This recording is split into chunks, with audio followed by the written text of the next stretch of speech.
Van Halen here, telling you, keep playing, man. Gotta keep playing. It's the only thing there is. Music, man. Keep playing. All right? I'm gonna come looking for you if you don't.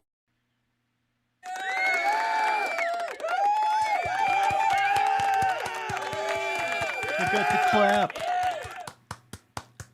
Golf clap.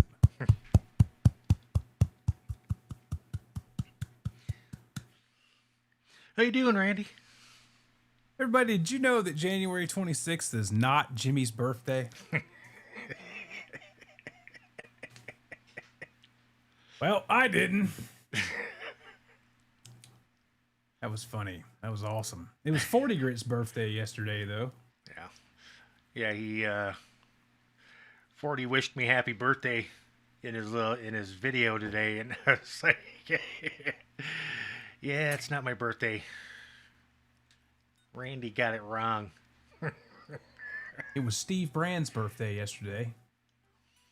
And it was also the late, great King Edward Van Halen's birthday yesterday.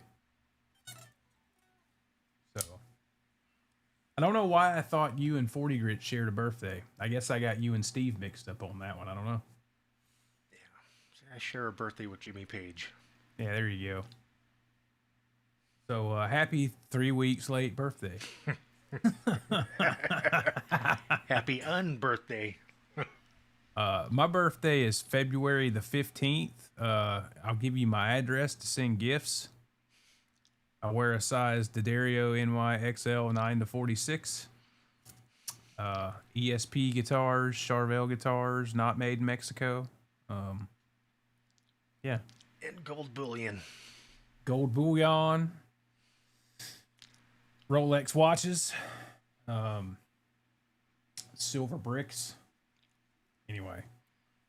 So, yeah, we're winging it tonight. It's just Jimmy and I. John's got the case of Bud AIDS. And Ryan's playing some kind of game of Save-A-Ho for his company. And, yeah. So now you have us to entertain you. You lucky bastards. So let's see who's here. First one in, Earl Coli. We'll talk about some NAMM stuff here in a few minutes because I got some thoughts on a lot of that shit. When I was on Ben Coombs' show Sunday night, I expressed some opinion on NAMM, which I'll do so more tonight. Got Darboard Darren up in here, Chanel member. What's up, dude? Good to see you. Here's CMBR. Tuesday Yap Up. That's us. CMBR is also a Chanel member. Zach Thong in the house. What's up, Zach? What's up, Zach? Been playing Saturday. There's channel member Chuck C. Chuck.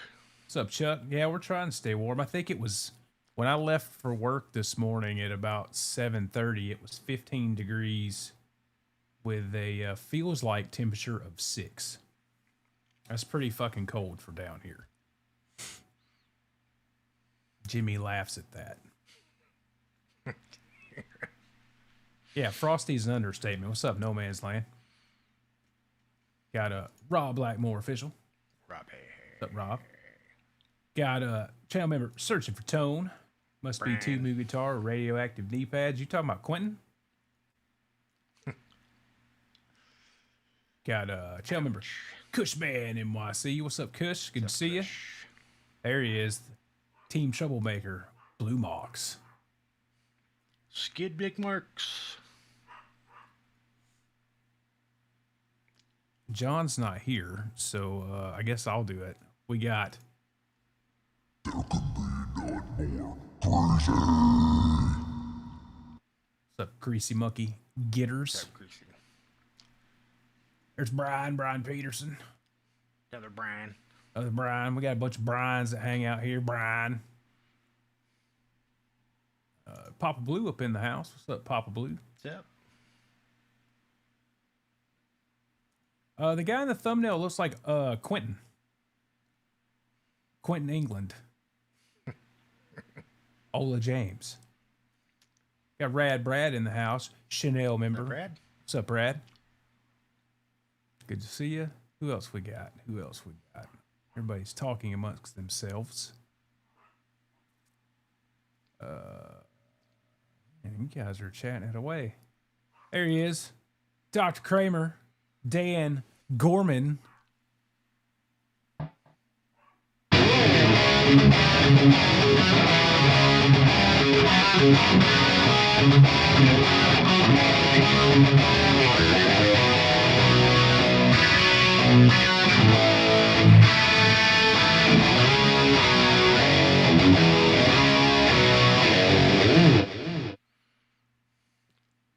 Change that up again. Good to see you, Dan. There's Wade McConnell. Wayne. Lurk away, sir. Lurk away. Got Rock Daddy in the house. Howdy. D. There he is. 40 Grit. My man. What's up, 40? Happy birthday. Happy belated birthday. Happy No. birthday. It's not really belated because I did tell him yesterday. So, good to see you, bro. If you're not busy and want to jump on, let me know. I'll send you a link. Man, who else we got? There's Maddie. What's up, Maddie? That little screamy short on the old J-tube.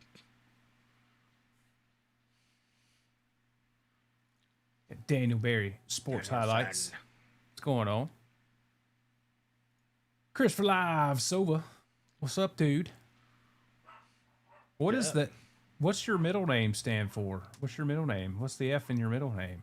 Well, I'm sure he's referring to the 4-letter profanity type. Yeah, my bad, dude. I mean, he'd be 1 letter off in the alphabet, so There you go. close. No Man's Land said he brought his pencil. I don't Who have else anything to write on. I don't either. Darren saying, hey, kids, again. Everybody's talking. Rock Daddy and No Man's Land. There's Ken, Hit Middleworks. What's up, dude? What's that? Roommate of Trevor. Channel member. A Gary coupon, like a Gary Sharon coupon.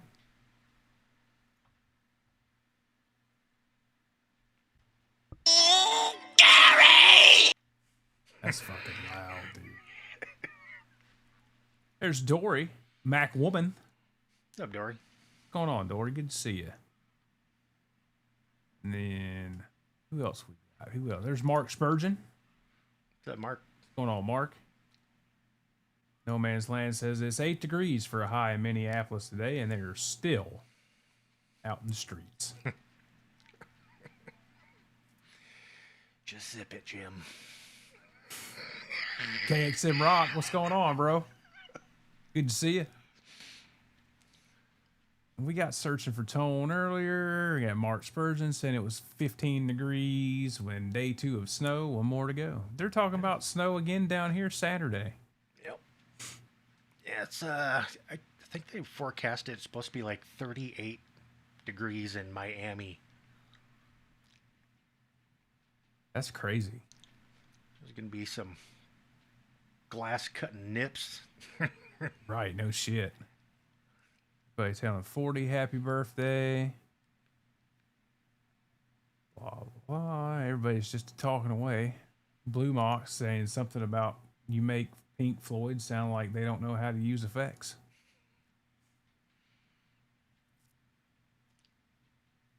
Maddie says he'll be home in like 20 minutes. And I think we're all caught up. Yeah. So now I have to check this message I just got. Yeah. All right. Maddie kind of blasted our ears out on Steve's no-show birthday soiree. Oh, yeah? Oh, Jesus. Some kind of whooshing thing that I was like, okay. I'm sending 40 a link. Cool.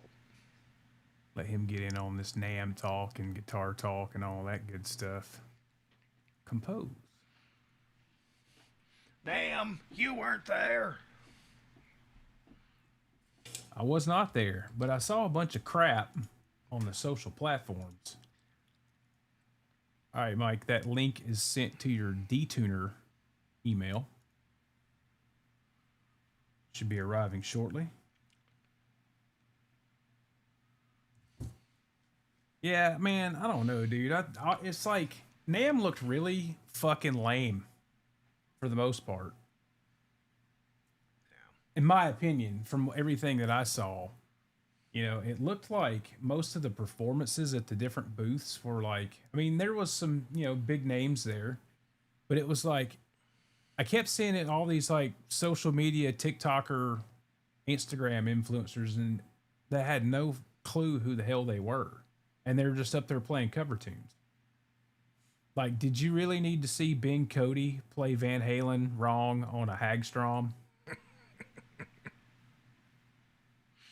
And then there was another chick, I can't remember her name. She was she played at the Hagstrom booth too, and it was the same thing. She was playing random 80s covers on Hagstrom. I get whatever their guitar is, it kind of looks like the old Gibson RD shape. I'm like, okay, next. And then I saw Alyssa J, what's her name? Alyssa J. A Day or whatever.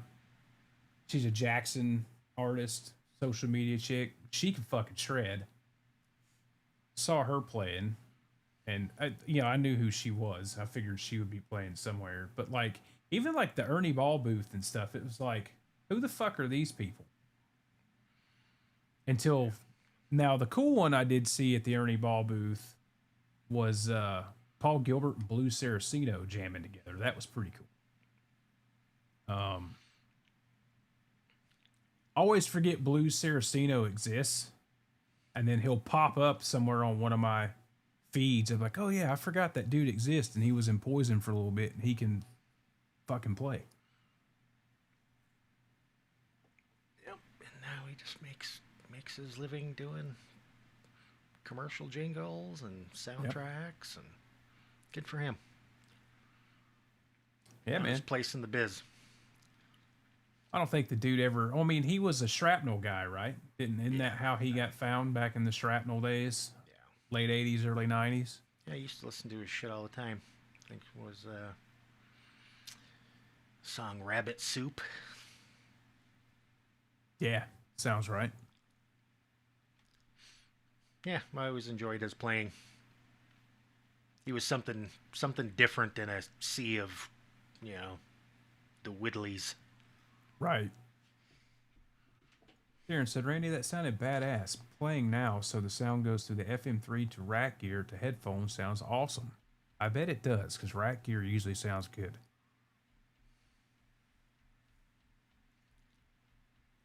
Zach Thong said, no kidding, Jimmy. That's why I took my headphones off when he did that. Yeah, he blasted the shit out of us.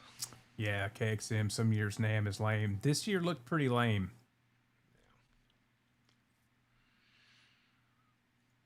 Am I still losing weight? Probably, just not to the extent that I was. I was averaging 10 to 15 pounds a month there for about 8 months. The last I weighed in, I was about 85 pounds down from my starting weight, which was 311 or 313, something like that. I do have a 6-month doctor checkup Thursday, so we'll get an official doctor's office weigh-in on Thursday.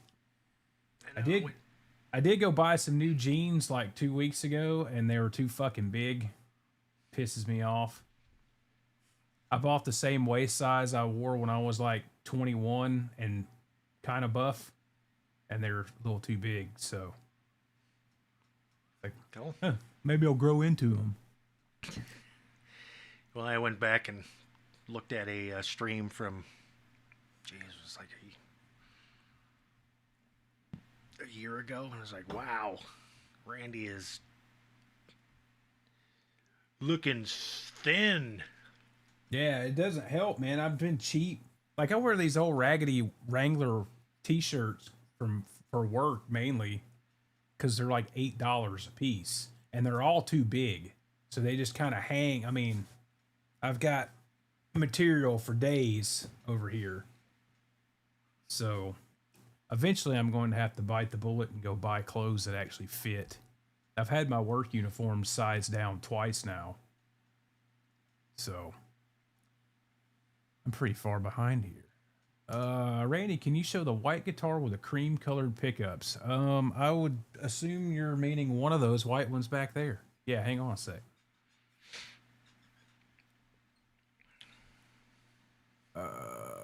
Blue Mock says I did the Dweezil.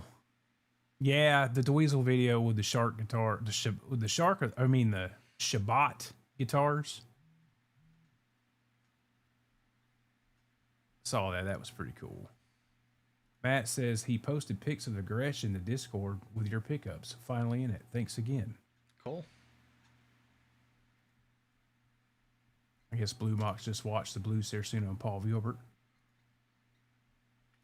I think the only video that I watched with NAMM related was the little Phil X jam, because I like Phil X. Yeah, Phil X is cool. Really hyperactive dude. Have I thought about doing demos at NAMM? I don't know anybody that would invite me to do demos at NAMM. I appreciate your enthusiasm to that, though. Tarbad 45 in the house. What's going on, Bo? What's up, Bo? Kaboom in the house. What's going on? Kaboom. Zap. Matt said it was a rainbow machine into a reverse delay into a delay. That sounds pretty delayed. Sova says he's banned in California. He stinks of conservatism. No NAMM. Well.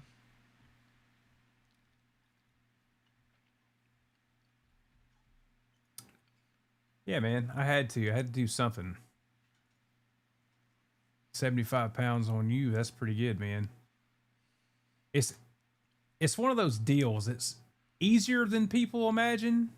But then again, it's still hard too, because the whole key to it is you got to regulate what you're putting in your mouth, food wise. Joe Christian's here. Says, I'm here, fellas. Was jamming guitar, got lost in time. That happens. Do that all the time. Yep. Just gonna play for like 30 minutes, and then 3 hours later, it's like, shit. Right. Everybody, welcome in 40 Grit. What up? What's up, dude? You hear me? Yep. I'm good. Loud and clear, bro.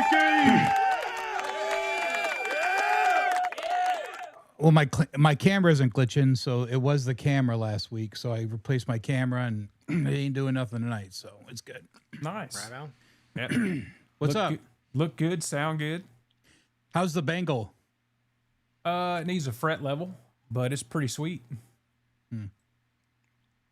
What's high? Where's the high? All kind of in the middle here. Yeah. Yeah. It's a little plinky. Did you talk about it? Not yet. Yeah, it's a cool guitar. That'll be one of the talking points here. Well, let's go. Real quick. Charles Green's in the house. What's up, Charles? What's up, Charles? Good to see you, man.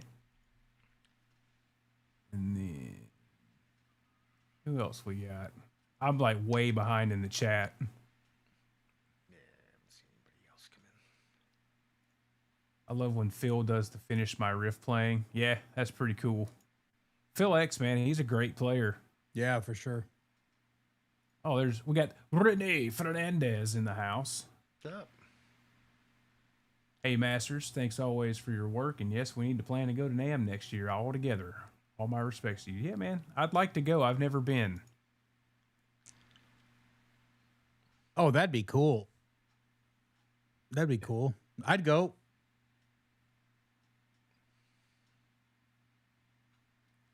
Stupidity, you are correct.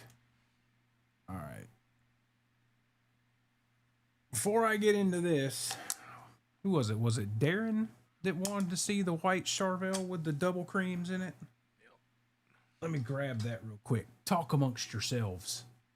Talk amongst yourselves. So I enjoyed your Aldridge pickups in the Gibson, Mike.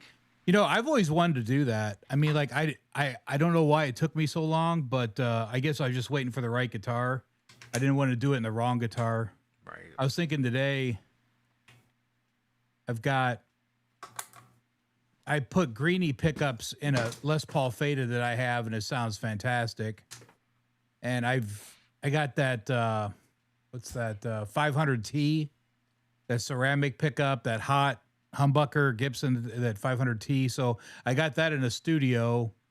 And other than that, all my Les Pauls are stock. So my intention when I bought that guitar was, yeah, I'm pulling these, and I pull them out today and they're PAFs. And I was like, see, I don't know what comes in what. I'm not that deep of a Les Paul guy. I didn't know that the standards came with PAFs. I don't think that's the case. I just think, yeah, I think that, at least I don't think that's the case. So, but yeah, I pulled that first one out today. I was like, oh God, they're PAFs. And I was like, I should probably leave these. And I was like, no, that's what you bought the guitar for. So just go ahead and switch them out. You know what I'm saying? So I'll keep them. I'm not going to get rid of them. So Yeah, okay. hold on to those. Yeah, I've always been, there was a pickup that kind of had my interest. It was those Aldrich pickups. yeah. Yeah. I remember when I was working at Sir that those Aldrich pickups would come across, and I felt like they were kind of hot, and I like and so one step down from the Aldrich is the SSH Plus and the SSV. So I like those pickups. Those were always my pickup, you know. And like I would go to demo a guitar after I got done with it, and I was like, yeah, this one sounds good. And I'd look at the build sheet, and it was SSH Plus, and I was like, yeah, that's my pickup. You know, that's a Alico 5, and they're great. But and then I put Aldrich in that Jackson OG. I put a set of Aldrich in that, and it sounds fantastic. They sounded fantastic. Aldrich pickups sound better in Les Pauls. You know, they don't sound as good, in my opinion. They don't sound as good on Strats as they do on Les Pauls. But man, I found out tonight, man, because I kept talking to my buddy Harry here at Atomic, and he goes, "Hey, bro, you need to put some Aldrich in a Les Paul." I was like, you know, I'm not really a Les Paul guy, so there's no really reason for me to do that. I'm not gonna, you know, I don't want to throw that kind of money into something if I'm not a Les Paul guy. But you know, it's slowing down around here with regards to me, you know, what I'm going after, because I think I've kind of plateaued with regards to guitar inventory. So You only got like 118. yes, well, yeah, probably close to that. So, but you know, when you plateau like that, you're not chasing stuff anymore. You're like, okay, I'm going to start going back and start dialing some stuff in now, you know? And that was surely one of the things I really wanted to dial in, was to get a cool Les Paul with some Aldrich pickups in it. And I did that tonight. You know, somebody said to me tonight, which I thought was fair. They said, you know, it's I like the patent the PAF pickups. And then when you went to the Aldrich, if you would have been playing, I don't even know what a DAW is, but the guy said if you're playing through a DAW, or you know, or if it had a mic, it probably would have sound better. You're probably right. It probably would sound a lot better if I knew what a DAW was, or if I knew what you know, if I was into like miking cabinets and stuff like that. It's just really not my thing. And if I dive into that, I'm also concerned that if I dive into something like that, it's going to start over again. You know what I'm saying, with regards to chasing shit. And I just don't want to do it no more, you know? Yeah. Yep. I don't want to do it no more. Aren't those Aldrich pickups kind of JB based, or at least the bridge one? Yes. They're just, I forgot. There's a lot of cool stuff that Doug Aldrich did when I was there, and it didn't make the light of day. And but I will say that Harry was right because he always used to say, "Get a Les Paul and put some Aldridge pickups in it." And I was like, "Oh yeah," and then I finally did it today. Oh my god, man, that thing sounds freaking fantastic. I'm really happy with that guitar. So Hell yeah. Yeah, it's always cool when you stumble on something and it works out. Because you're like, oh yeah, I've been chasing something and it didn't work out that good or whatever, but I feel like that kind of worked out today. It was cool. Yeah, dude. So it worked out. So Chuck C says the new Jackson Pro Origins Bengal looks pretty sweet. I did see that. oh, I didn't see that. That's so are they still? I was going to ask you, are they still doing that guitar? That Pro Origin thing, or are they still doing the white ones and stuff, or no? Are they done with that now? Yeah, they are. I guess they're doing like a super stock version like Charvel does. It's the Bengal finish. Very lynchy. Well, I think it's like what's cost on it? 1,000? Probably 12 or 14, right? more than that, dude. It's like 18. Nah. No, the one to go after is the one that you and I were talking about. Is going to be that Lynch, that 200K. Yep. That's dude. I've had a minimal 10 emails since NAMM show going, "Hey, are you going to get one of those?" So now I'm at the point to where I have to get one, and I have to get one quickly. So I think I'm going to call my Sweetwater guy and go, "Hey, get me in, get me one quick," and then I'm gutting everything. I'm gutting everything. I got Floyd's, I got pickups, I got everything. So maybe we'll do a build and we'll do a live show and get everybody's input and do a ballot of what pickups, and then just build it, and then do a show of it be, completed, That'd be awesome. Yeah, I think that I just threw that together right now. I think that'd be a cool idea. It would too. Get it, hold on to it, do a show on it, and then do a ballot and ask people, give options. Be kind of cool to mix it up and put something different together instead of just everything that I always do the same, Right. Oh, yeah. Whoever wanted to see this guitar, I can't remember if it was Dan or Darren. It was one of you two fellas. Here it is. Yeah, it was Darren. It's a 2011 San Dimas. It's a good one. Made in Japan. And I modified it.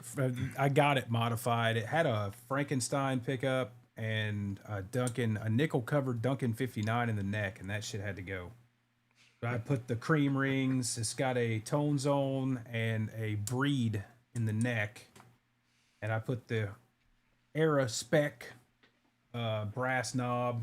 It's got an 84 Floyd on it with the big block. Back there's, you can see my piece of wood kind of against the block in there. Yeah, there you go. I put the cream switch tip in there to match. And this neck is super dark because the guy I got this from toured this guitar for about 10 years. So it's very well played in.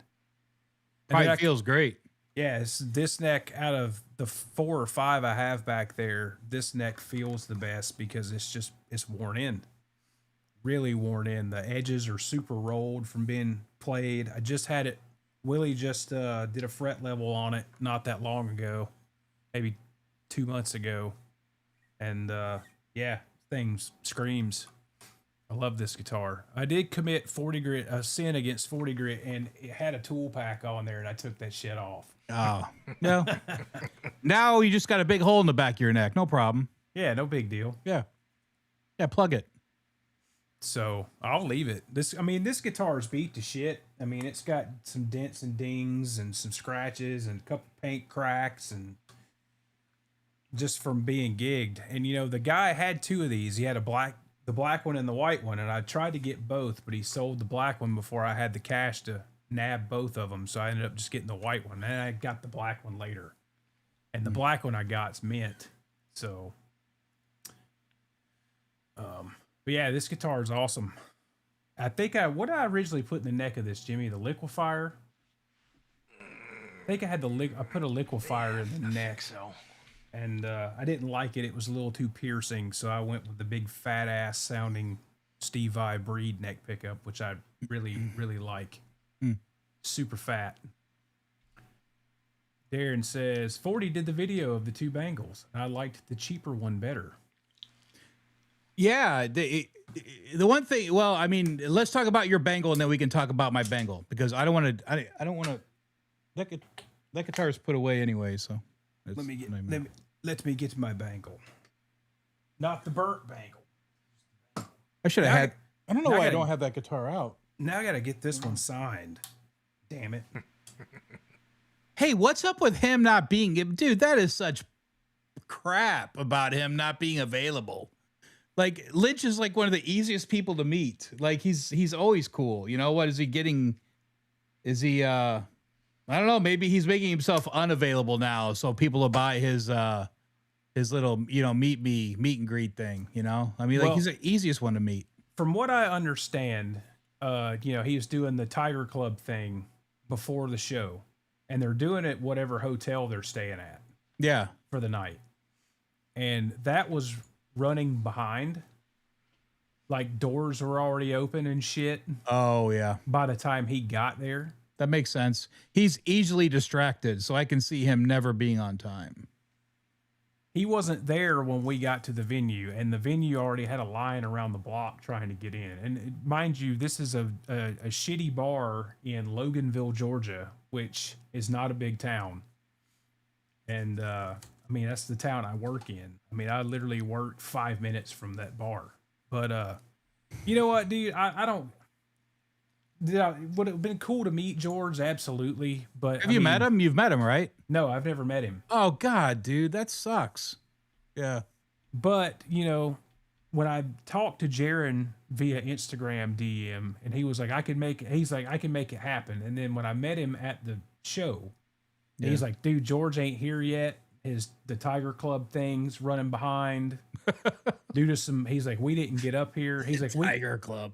he's like, we got up here from Florida like 3 hours behind schedule. Yeah, of course. Da da da da da. He's like, George probably isn't going to get here till about 20 minutes before we play. He's like, but I'll take the guitar back to the green room, and when he gets here, I'll get him to sign it. So the story that I got when he brought me the guitar back, he's like, he signed it on the back of the headstock. I'm like, that's cool. And I got Jaron to sign it too, because Jaron's cool. Yeah. And the story that I got from Jaron via Instagram DM, because Jaron was in between playing bass for XYZ, then about to go back out with Lynch. So he was like super in a hurry when he brought me the guitar. But he told me on Instagram, he thanked me for coming and all that shit. I shot him a thank you for doing that. Yeah. And he said, Lynch come in the green room, saw the case, and said, what's this? And Jaron said, oh, I got a dude out here who wants you to sign his Tiger. He's like, oh, okay. And he opens the case, and he sees it's a burnt Tiger. He goes, oh, I haven't seen one of these in a while. Yeah. That's cool. So he said he picked the guitar up, strummed a few chords, did a couple bends, flipped it over, signed the headstock, and then Jaron signed it, and he put it back in the case. Said, cool guitar. Yeah. Oh, he's got my Mr. Scary pickup in it. That's cool. So, I mean, that's cool. He strummed some chords on it. That's good enough for me. Yeah.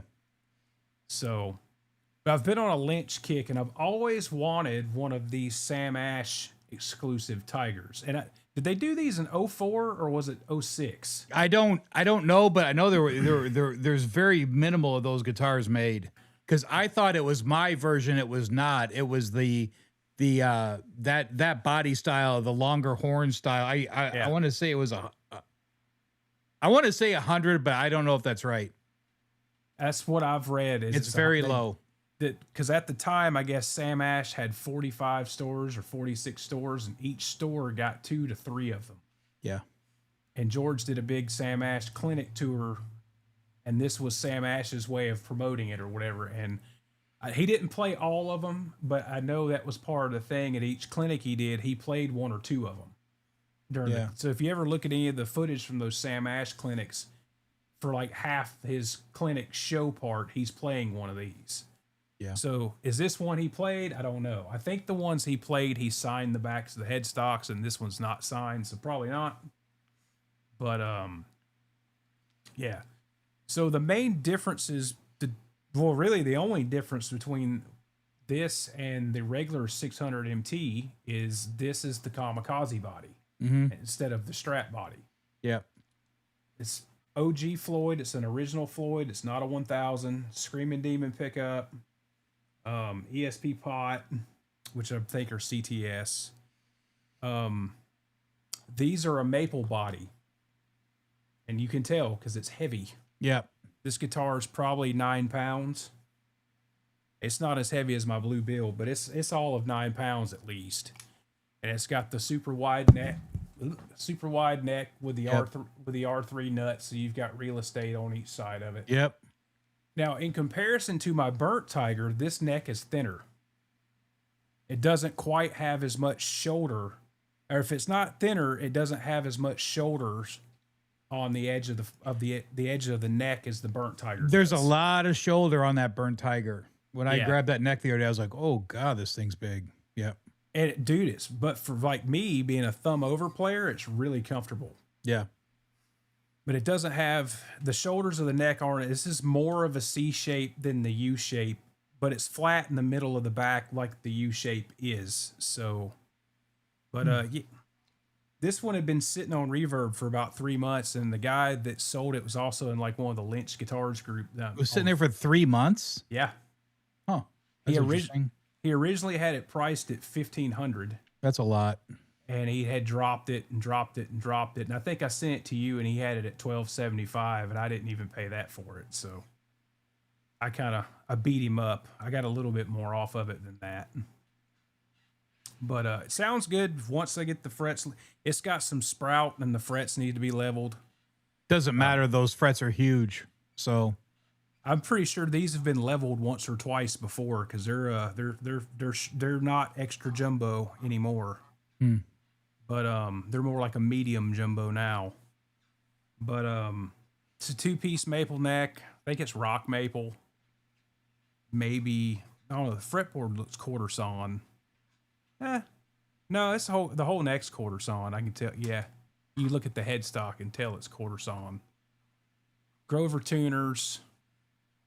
I mean, it's solid, but I normally don't like the Screaming Demon either, but it's not bad in this guitar. It'll be even better once I get rid of the plinkiness of the high frets. well, it's really with that Screaming Demon. It's all what amp you match it up to, because Lynch was always known as, or later in his later years, he went after having the amp do the work versus the guitar do the work, right? I mean, then you have players that have the guitar and the amp do the work. But Lynch was always the guy. Yeah, me too. But Lynch was always the guy that had the amp do the work. And that's why they probably shouldn't have named that the Screaming Demon, because a lot of people went and bought it. Is it a cool pickup? I mean, I've gone through the majority of mine. I sold them off, but I did keep a like one, or I think I kept one or two in case I sell one guitar, because in mine, what is that, the 600 MT? Yeah. Okay, so on my 600 MT, it's the Strat body. It's maple. I like those 600 MTs because the black is more on those. There's more black, and it's more pronounced on those, and they're cool looking guitars, man. You can tell that when they did these, they just used the same layout for the Strat body, which is why this doesn't line up with the back of this body, and the stripes aren't quite as long or as thick, because this body is a different shape. But these kamikaze bodies are big, which I like because I'm a big dude. Yeah. So, well, they said on those 600 MTs that I have that they were made, they stopped making those because they were so close to the M1 that people were buying those instead of buying the M1s. They said, okay, we're not doing this anymore. And that's why I did that comparison video between the two, because I was like, well, let's check them out. And I don't know, I haven't watched that video in a while, and I haven't had those guitars out. I still have to block, if I am going to block it, I still have to block that M1 that I haven't touched that M1 since I bought it. So Gerald says, what's up, 40? What up? Somebody asked me a question. Somebody asked me about those satchel pickups. What are those satchel? Are those Fluents? Yeah. Okay. Who was that? Who's that? I'll find it in a sec. I'm like 20 thick comments behind. Yes. I've got them in my satchel, and I like them. Rad Brad says, I think pretty much all Gibson hums say PAF on 'em. All like the Birchbucker stuff does. I had the 60s really? Birchbuckers in mine, and they had a PAF sticker on the back of them. Okay, see, I don't know that, man. So I got to find out what it doesn't matter, because I mean I'll keep them, and if I ever sell the guitar, I'll say there's Aldrich in this. If you don't want them, I'll pull them out and I'll put the originals back in. Right. But there's a patent applied for on the back, and if they're Birchbuckers or whatever they are, the bridge pickup's great. The neck pickup just didn't have enough mud for me, which sounds weird, but it just didn't have enough mud. I mean, maybe I could have kept that bridge pickup and, put that Aldrich in there. Right. You know, maybe that would be a good match. But again, my goal was to put the Aldrich pickups in there. So, yeah. Richard Hole said, did anyone count how many times Randy said 40 on Ben's show? It was awesome, by the way. Yeah, I brought you up on Really? Ben, I was a guest on Ben Coon's show Sunday night, and I brought you up a few times on there. Yeah. Well, we're buddies, man. That's the way it goes. I want to be 40 grit one day with my wall of 100 guitars behind me. Well, you could. All you need is some wall anchors and some guitar hangers, and money. You've got plenty back there. You got plenty of guitars you can hang up back there. Yeah, I've got like 12 or 14 that aren't even in this house. Yeah. Earl Coli, has anyone tried noiseless P90s? I have not. No, but I watched something on that the other day. Some guy had, who was it? Is that Pete? Is that Pete's new? Is that Pete's new Sir? He's got that noise canceling with the 9-volt. Did you see that? Yeah. I don't think that's a P90 though. No, I don't think it is either. No. No. So Bo says the Seymour Duncan SH4, the JB, are the most versatile, or the Alnico 8. So I've got, now funny you bring that up, I've got a custom shop Seymour Duncan ordered that I've never ordered a custom shop Duncan before. And it's probably going to go into this guitar. It's I asked for a 80 spec JB wine, but with an Alnico 8 magnet, because I'm kind of on the Alnico 8 train. Yeah, from the Arcane stuff. And dude, they're loud, they're clear. They've got the cut of a ceramic but the rolled off high end of the A2, but you've still got the mid focus and the low end punch of an A5. So it's a JB wine with an A8 magnet, but I had them do the Screaming Demon aesthetic where you've got the chrome flathead screws instead of regular slugs. It's got the black hex screws in the top coil. So that ought to be pretty cool. I like those Arcane pickups. Shoot, I mean, I've got decoration on my. It's just here for decoration. The 13. Yeah. I've just got it here just for that. And then I bought that 59 pickup. Remember, or the 57 or whatever Lynch's birth year was. Yeah. They did the very limited run. I'm thinking about putting that one in my Burnt Tiger. That'd be kind of cool. I've got the Mr. Scary, which the Mr. Scary and the 13's the same pickup. And so is that 50, whatever. They just stamped them differently for George's birthday. What's up, Ozman? What's up, Ozman? Good to see you, dude. I don't want to neglect the chat, dude. We're just sitting here bullshitting like it's like we're. They love that shit, dude. We got almost 50 fucking people sitting here listening to this bullshit. Cool. Yeah, well, that's all it is, folks. It's bullshit. So. Dan says the cream colored pickups look great with no white body. Who knew? Vintage Charvel knew that. That was when I did that with that guitar, and then I did the black one with the white and the zebra, or the cream rings and the zebra pickups. That's like purely based on the old school pre-pro Charvel stuff. Renee says, Master Mike, what do you think about the Master? He's the one that asked you about the Fishman stuff. Okay, yeah, I saw that. I saw that as soon as I got on. I was like, I saw my name and I was like, so I forgot who it was. Somebody had a Rico. Maybe it was Rico. Rico B. He had a satchel like mine, and he said, I'm not really happy with the the push pull on the fluence, and I said swap them and run off of the on the overdrive, swap it, and you'll never switch back over to the, your rhythm, And he did that, and it was great. So if you have that, you have the push pull, and you're not really happy with it, just swap them. That's what I did, and I love my satchel. It hasn't been out in a while, but it's still in there. So yeah, I don't mind those. I don't mind those pickups. Whatever, I don't mind EMGs. I got that. I built that. Whatchamacallit, that guy from Dio, Rowan Robertson. I did that Rowan Robertson build, and it's got EMG 81 in it. That sounds great. Guitar. Sounds great, man. Wally is here. Wally in the box. Good to see you, man. Kaboom says the Fralin noiseless P90s are great. Let's see. I'm trying to get caught up here. Talking about those.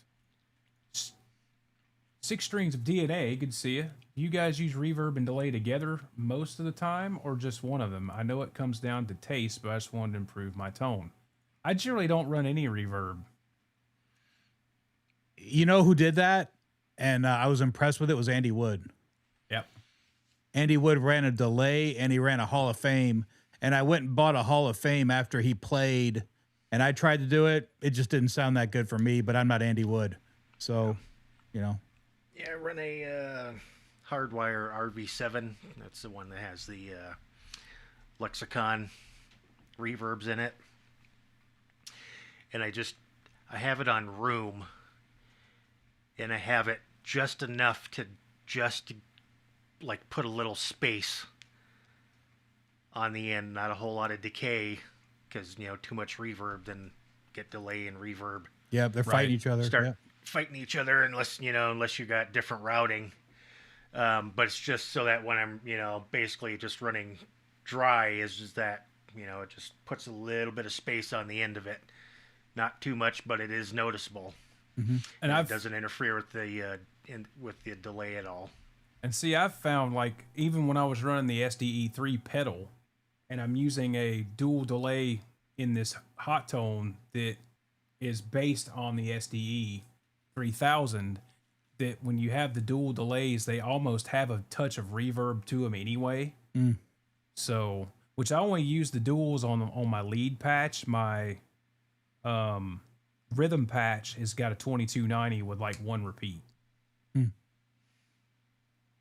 So I've totally gone off delay before and gone to reverb. I've done that, but I always found my way back to my DD3.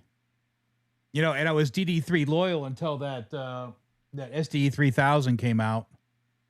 That EVH, and then I went to that, and that thing just sounds freaking fantastic, man. I don't even have it set up wet or stereo. It sounds fantastic by itself. I mean, that thing sounds great. Yep. Slam RN1's here. What's up, Slam? RN1. Blue Mock says, just curious because I'm clueless. What's with the circuit boards and the Gibsons? They're not doing that anymore, except I think on the Les Paul Moderns. I haven't seen that. I saw one in I bought a classic. Maybe the classics. I think the classics still have it, but I've seen that in classics. And yeah, no, not my thing. No. KXM says he's using the Arcane 78. I've got a bulldozer in there, dude, that I still haven't wired in. I bought one of those Arcane bulldozers just for the hell of it. And I haven't wired that into something. Like, I got to find something to put that in. I was thinking about ordering one of the power dozer, aka the kill dozer, aka the 16. It's basically a bulldozer with an A8 magnet in it. Okay. They're which the A8 magnet's got such a big ass magnetic pull, it bumps the output up, and they're a shit ton louder than pretty much any other magnet. So when you're running A8 stuff, it's kind of like when you're running an A5, you need to lower them a little bit. It's so funny. I think Arcane and Dave Friedman and all those guys are all located in the big square in the area where when I went over to Friedman's, I was like, all these guys are located like right around each other. Like, how cool would it be to work out there? Like how, that'd be cool. for sure. Ozman says he's running he's got an 85 MJ wound Screaming Demon. Yeah, that's And cool. then he's also running the Mr. Scary pickup. Yeah, if you haven't messed with those arcanes, they're cool. So Slammin says, was 53 good for anything? That's my birth year. Let's see. You're 53, no caster.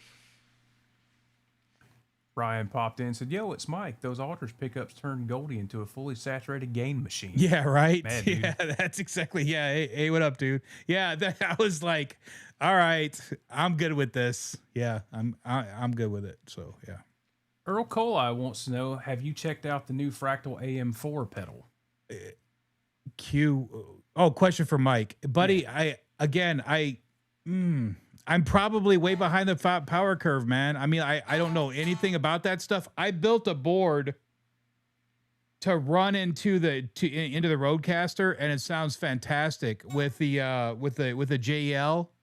I bought the Friedman JEL for the preamp, and they just added a 5150 overdrive to it. Oh my god, it sounds great. I put some pedals on it and stuff, and I run it right into the road, and it sounds fantastic.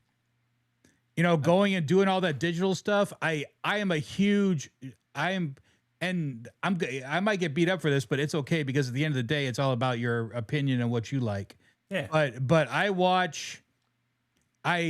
am a religious watcher of Dave Friedman, and Dave says a lot of stuff, and I agree with a lot of the stuff that he says, and I get it when he talks about stuff. And when he started getting away from silent stages and saying going back to amps and everything, I drank that Kool-Aid too, because I was very close to going into the quad cortex. I was very close into going into that stuff, and I pulled back because I just have way too much. First of all, the chances of me going onto a stage again are very, very slim. Is it because I couldn't? No, I could.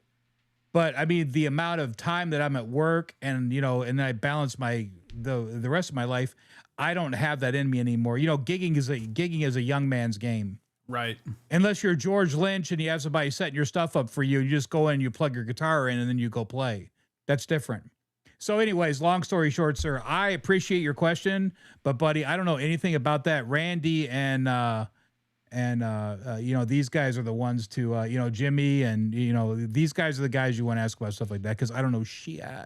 Yep. Nothing. KXM says Dave likes the hot tone a lot, and that's one of the reasons why I bought this Ampero 2 stage, because Dave said it's by far the best modeler you can buy for under $1,000. And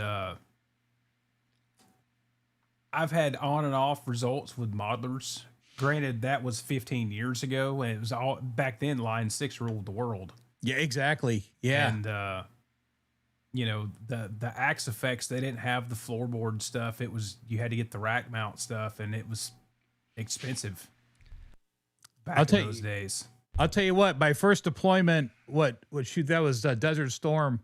I bought a guitar. I bought a Washburn or a Westone or a Washburn to go on deployment. Because when I left home, I had gotten rid of everything. And I said, okay, I want to get back into playing guitar again. So I got a Westone or a Washburn, and I bought the Zoom. Remember the Zoom? It was like this big. Yep. 9002, I think it was, right? And God, that thing sounded fantastic, man. I mean, before Line 6, it was Zoom. I mean, Zoom ruled the world. I Zoom had 2 of the 505s, and I remember Lynch had a Zoom pedal. He did come out in the mid 2000s. I bought that just to practice around the house with. Yep. With what Mr. Scary preset in it. Yeah, something like that. Dude, God, man, that guy is so cool, man. I mean, like, he's just a cool cat. Ed's birthday was yesterday. And, I had some friends email me going, hey, man, happy birthday, and, happy heavenly birthday to Ed. And I'm like, man, there isn't a day goes by that I don't miss that cat. I think about that cat. I think about that cat every day in somehow, some way. I'm like, God, man, I just wish he was still here, because remember how excited we used to get when there was starting to be whispers about something new Van Halen coming, hey, it's coming. And people are always uptight about the Van Halen camp, about how quiet they were and stuff. It was actually a good thing. It was like a magician. For sure. They kept it to themselves, and they built it. They built the the enthusiasm, and then we got stoked, and then there's whispers, hey, Van Halen's coming, and that's what it was all about, man. So, but Lynch, I mean, for me, he's carrying the torch now. Yeah. DeMartini comes in and out. He comes in and out. That's why. I asked Dave when because I dropped off that Soldano, right? And I go, hey Dave, I ask you all the time what's going on with the DeMartini, if you're going to do a because remember he had Warren's head there. Yeah. And he was thinking about doing a Warren DeMartini signature, right? And I go, I don't think you're ever going to get around to that. So, do you think that we could possibly just build one? And he said, yeah, man. He said, yeah, let's go. I was like, oh my God, that'd be badass, but I think there's a attenuator involved in Warren's as well. So I don't know. I don't know if I want to go down another rabbit hole. I don't know if I really want to. I am so happy with this. I get so many. I suck. First of all, I'm a shitty player. Okay. No. I am not good. Okay. But I'll tell you what, I have gotten more compliments on that EVH 80 watt, that iconic amp. I never would have thought a million. I bought it just because I heard that James Brown was involved in it. I go, well, if James Brown was involved in that, and that was also the last thing that Ed did. You know that, right? Yeah. That's the last thing he was involved in. So I was like, I'm going to get it, and I get it. And I'm like, oh my God, this amp is just freaking amazing. And I get so many compliments on it. I got the 100 watt, the 50 watt, the other 50 watt, the 5152. I got all this stuff just sitting here, and I'm playing through the solid state iconic. It's what's half solid state? Half and half, yeah. So you have one of the old. I'm sure you do. You've got one of the old 1 million pound PV combos. Yeah, right there. I've got the PV, and then above that, sitting on top of it, is the EVH, the white. I got a white EVH 212 too. Yep. Which sound fantastic if you line that out to a 412. There's something about that combo. I had that lined out. I had that on top of a 412 for a while, and God, it sounded good. It just sounded really good. The clean on the combo's better than the head for sure. Yeah. So I've heard. Renee asked, what about the DiMarzio Activator X, the deactivator? I've never used them. I've always heard those were DiMarzio's answer to EMG. I don't know. I've never used them. Well, the deactivator is where they made that claim that the X is just even more powerful version of it. So it's basically, I think it's 500 millivolts and lots of treble. Yep. Rob Blackmore said he's been checking out videos on the Impero 2 stage. Dude, I 100% will tell you to buy it. I love this thing. Ozman said his FM9 is amazing. Yeah, dude, if I wanted to spend the money, I would have bought. I was looking at an FM9, but the Hot Tone got such great reviews, and like Dave Friedman likes it and all that. I was like, you know what? My theory when it comes to stuff like that is I buy it from somewhere like Sweetwater or American Musical or whatever, and you've got a 45-day return. So if it sucks, I'll send it back. Just like I did that Fender Turd Master Pro. You know what? Every time if somebody talks about that return policy, I always think about that white Wolfgang behind me, the single hum. Yep. That guy bought that guitar on May 9th of last year. I had that guitar by the 25th, and he sold it. Why didn't he just return it? Like, I still think about that all the time going, I bought that guitar for $3,000. How much were those? 5,500? Something like that. Something like that. Okay, so he lost 2,500 to sell it to me for $3,000, and it was still within the 45-day return policy at Sweetwater. I mean, I stumble on that one every once in a while. I'm going like, what the hell was he thinking? He hates money. Right. Or he has too much of it. I was thinking maybe he's got too much of it. So. That could be it too. Yeah.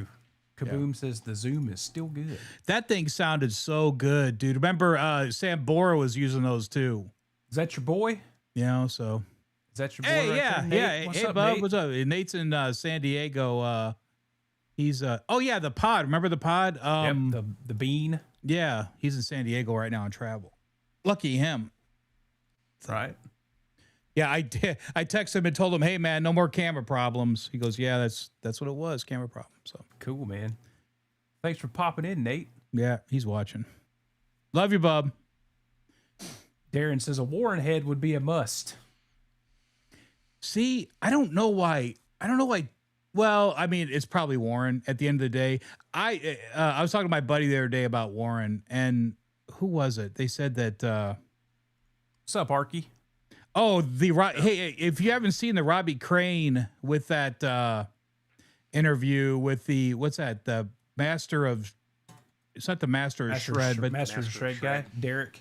no, it's not. It's not him. It's the guru, the 80s guru guy or whatever. So he did I gotta say it was a great interview on with Robbie Crane, and it was like 3 hours long, and I couldn't stop watching it because it was just good. And Robbie Crane made it very clear that, without saying it, that Warren is very difficult. You know, you say that, and it's funny because I was listening to it was some podcast where they had Bo Hill on. Mm-hmm. And he talked about how after the Out of the Cellar tour was over, the guys had some money. Yeah. And Warren and I think it was Warren and I think his guitar tech, they went on this. Apparently Warren said he was never happy with his sound on Out of the Cellar. Yeah, this is good. So they went on like just buying up Marshall heads left and right to find the perfect one. And they booked like an extra 2 days of studio time before the sessions actually began, so they could go in there in this room, in a live room, and set all like 25 different Marshall heads up to find the one. Yep. And he found the one. He sure did. And Bo Hill said it didn't sound as good. No, the one was the original. Right. So They came back. Yeah. Bo told his guitar tech to take they got a hold of the one he'd used on Out of the Cellar, told him to go stick it in the mix of all the other heads in there. And then he switched him to that one. Warren's like, well, apparently Warren said that was the best sounding head in there, and they never told him that was the original head that he used on Out of the Cellar. Yeah. I thought it was interesting how Robbie Crane was saying that, though, because I guess there was a comment, and you could tell it came from Warren. It says, you know, because they were saying something like, he wrote a song when they went back and did Infestation. Right. Elvis did that one. Biscallo or Elvis? Wait, what's his name? The guy who does Wolfgang. Basket does Wolfgang, right? Yeah, Wolfgang, Alter Bridge. Yeah, so he produced that Infestation, right? So he told everybody to just go out and started find. I want you guys to all break up and come up with something. Well, Cavazo already had stuff, right? So he's like, I'm good. And like, I guess Warren got upset that that Robbie had something, you know, and like he didn't say it, but he said it. And then I was talking to my buddy about it, and he goes, you know what, man? He goes, he goes, we love that guy so much, and we've never thought about that he might be the problem. But when you watch those Bobby Blotzer videos, those Juan Crucier videos, there's always a problem person. Right. And I'm wondering if it is Warren. I never thought about that till I saw the Robbie Crane. But you know, at the end of the day, it doesn't matter. But but it's just funny because Warren, if you don't know, Warren has, you know, Eminem money. He's a heir to the, you know, Eminem, Mars, and so he doesn't need money like the rest of the band does. So he goes and does stuff when he wants to or when he's allowed to. from what I That's- understand. Is that you know? through is that through him or is it like his wife or something? It's through one of them. But I know that who told me that? I think it was what's his face? The guy from who was in Motley Crue. Remember when he was with Jizzy Pearl and them for a while? The lead singer, what's his name? Robbie? The lead singer for Motley Crue when Vince Neil left. John Corabi. John Corabi. So when Corabi was with them, Corabi's the one that told me that years and years ago. He goes, Warren doesn't need money. Warren, and we're all just standing outside talking because I got really tight with those guys when they were with Jizzy. Like we were on the guest list all the time, and we were like going. Me and my buddy Lou were going everywhere in the Southwest. Going and watching them play and stuff. And we got pretty tight with those guys. Like they knew we were coming and stuff. So it was cool. They were in Kingman, Arizona one night, and Bobby goes, well, hey, if you guys are coming to Vegas tomorrow night, just go ahead and take our hotel room. And we're like, oh my God, dude, like Bobby Blotzer gave us his hotel room tonight. We're laughing about it, it's just funny shit, man. So If you ever listen to those Bo Hill interviews, Bo Hill says Bobby Blotzer was the hardest one to get along and work with. Yeah. And the other cool thing that I thought about is if you haven't watched those Bo Hill videos about the Rat Studio time and you're a Rat fan, you need to go listen to those because he said that Warren would go in as soon as they got to the studio and he would start warming up. And he said that's the best Warren played the entire day. So he would record his warm-ups and then he would go back and say, hey, use this. Or it was just, and he said that usually Warren's first takes was the take. Right. It's just so cool, man. Like Warren's a badass. Papa Blue says, Mike, you've got to be playing semi-good for the amp to sound good. I don't know. But I grew up with a friend of mine, Lou, the guy who played on the Randy Rhoads thing. When you grow up with somebody who's basically a freaking savant on guitar, right? You're never good enough. So, that's how I grew up. But, that's just like my mindset. It doesn't matter anymore. It used to bug me when I was in high school and stuff, but it doesn't bug me anymore because now, we both went different paths. He's a player and I went after the building and and if I had to choose between the two, there's so many guys out there that can play really good, but there's not a lot of guys that can work on a guitar really good. Right. From what I've experienced. I had somebody email me today. I forgot who it was, but he said, hey man, I really love your videos. And, he had a string alignment problem on his HP2. And I said, yeah, that's an easy fix. Just do this. And he said, hey, man, I really like it how you bag on the manufacturers. And I go, I don't think I bag on the manufacturers, but I surely don't hold it back. I think the worst one I ever did was that Gray Wolfgang. Yeah, well, you had to sand the neck angle. pocket. Oh, God, where I had to change the neck angle and everything. I was like, hey, man, why would you? And I still feel that way. Why would you want to buy a $4,000 guitar and have it not even be playable?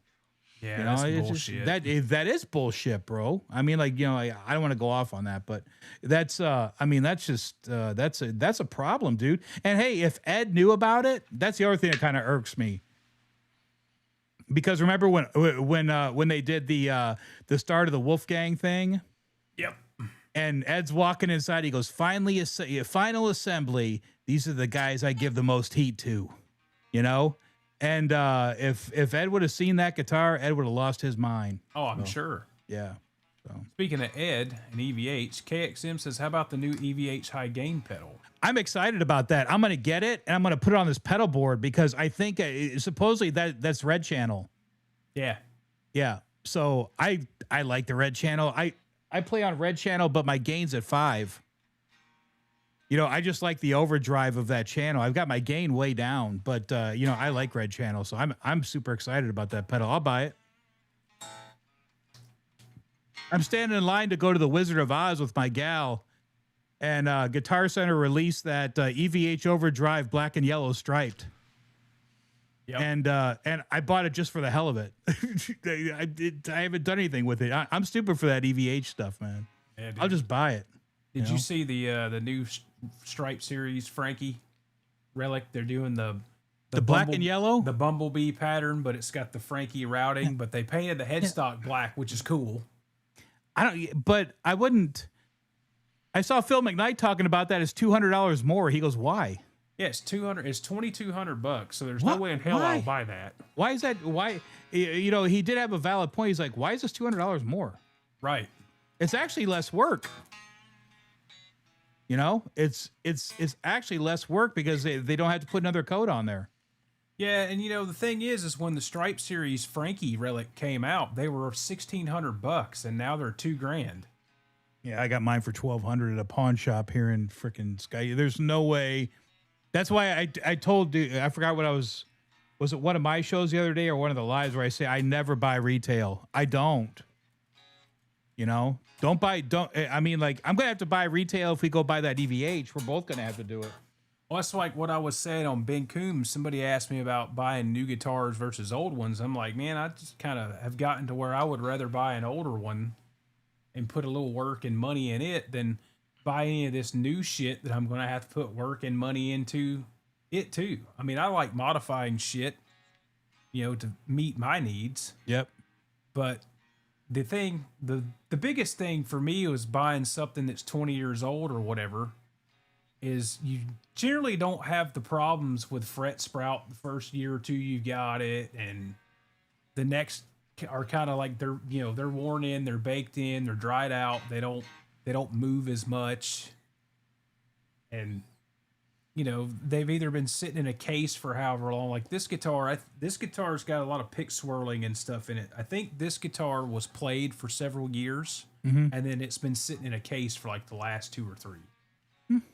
Could be. So Those are good guitars, though, bro. yep, it's going to be a monster when I get the frets leveled. So all that are you stuff. going to take it in or what? What's your game plan? Yeah, Whitley's going to do it. I mean, I've never done any fret work or any like fret. I mean, I've polished frets and that's about it. I've never done the leveling and all that stuff. And It's not rocket science.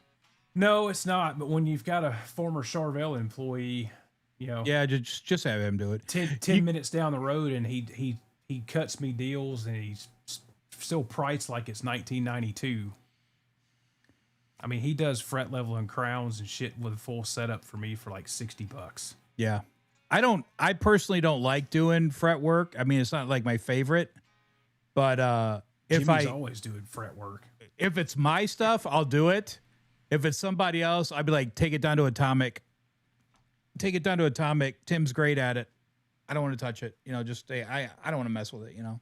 It's like every other day in our group chat, Jimmy's putting frets in something. I fucking Yeah. love doing that. You like that? Oh God, yes. Really? Yeah, because I'm the type of person that generally if I'm not doing this, is I have to. It's like my attention's on 3 different things. Yeah. Watching YouTube, listening to music, and listening, and watching some show while I'm doing that. And with fretwork, is I tend to just, I can just laser in on the task at hand, and and it has all my attention, and I just, and it's like, yep, this is awesome. Well, you have to. I mean, like that's fret work is surely an attention thing. You know what I'm saying? Maybe that's why I don't like it. I get distracted pretty easily. Kaboom says he really wants a Jackson soloist, but I can't find one in the current lineup that speaks to me visually. Reverb bands, find something, order. Yeah, I remember back in what was it like? It was 1990, and in Billings, Montana, Hanson Music had this Jackson. Thank you, Dan. And I think that's when the Erie Deaths finish had first come out. Yeah. And this was and this Jackson was, there was no way I was, punk high school kid. This guitar was $4,000 back then. And I used to go in there and just frickin' salivate over that damn thing. Darren Yeah, says Jason Green said Bobby Blotzer is a difficult asshole. Yeah, I mean, yeah. You know, it's funny, Jimmy. There's a place in Detroit called Doctor Guitar, and we used to all hang out there and get lessons, and we'd sit there, and I would always just sit out in the guitar area, and the guy that owned the shop, his name was Ralph, and he sit there, and I remember there was this Lake Placid Blue Charvel. It was a natural headstock, ebony fretboard, and I'm pretty sure it wasn't hum single. I want to say it was like something else, but it was a beautiful. And I picked it up, I started playing, and I go, "Oh my God, this thing's awesome." And now I think back on it, it was surely one of the original Charvels.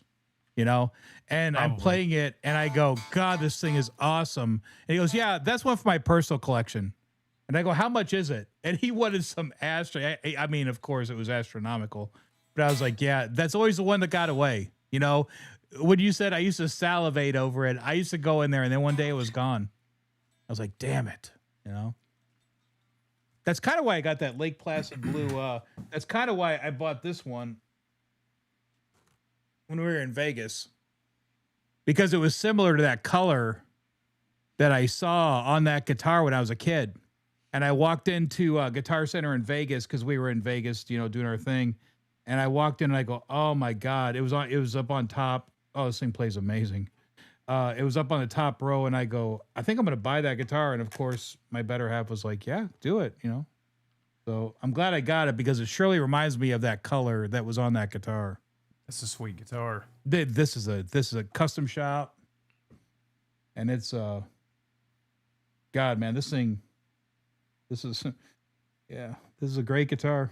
JB, and yeah, I didn't like the way the Floyd sat on this, but I didn't change anything on it. It sits really deep in the route. Yeah, it sits really deep. I mean, like, it shouldn't sit that deep.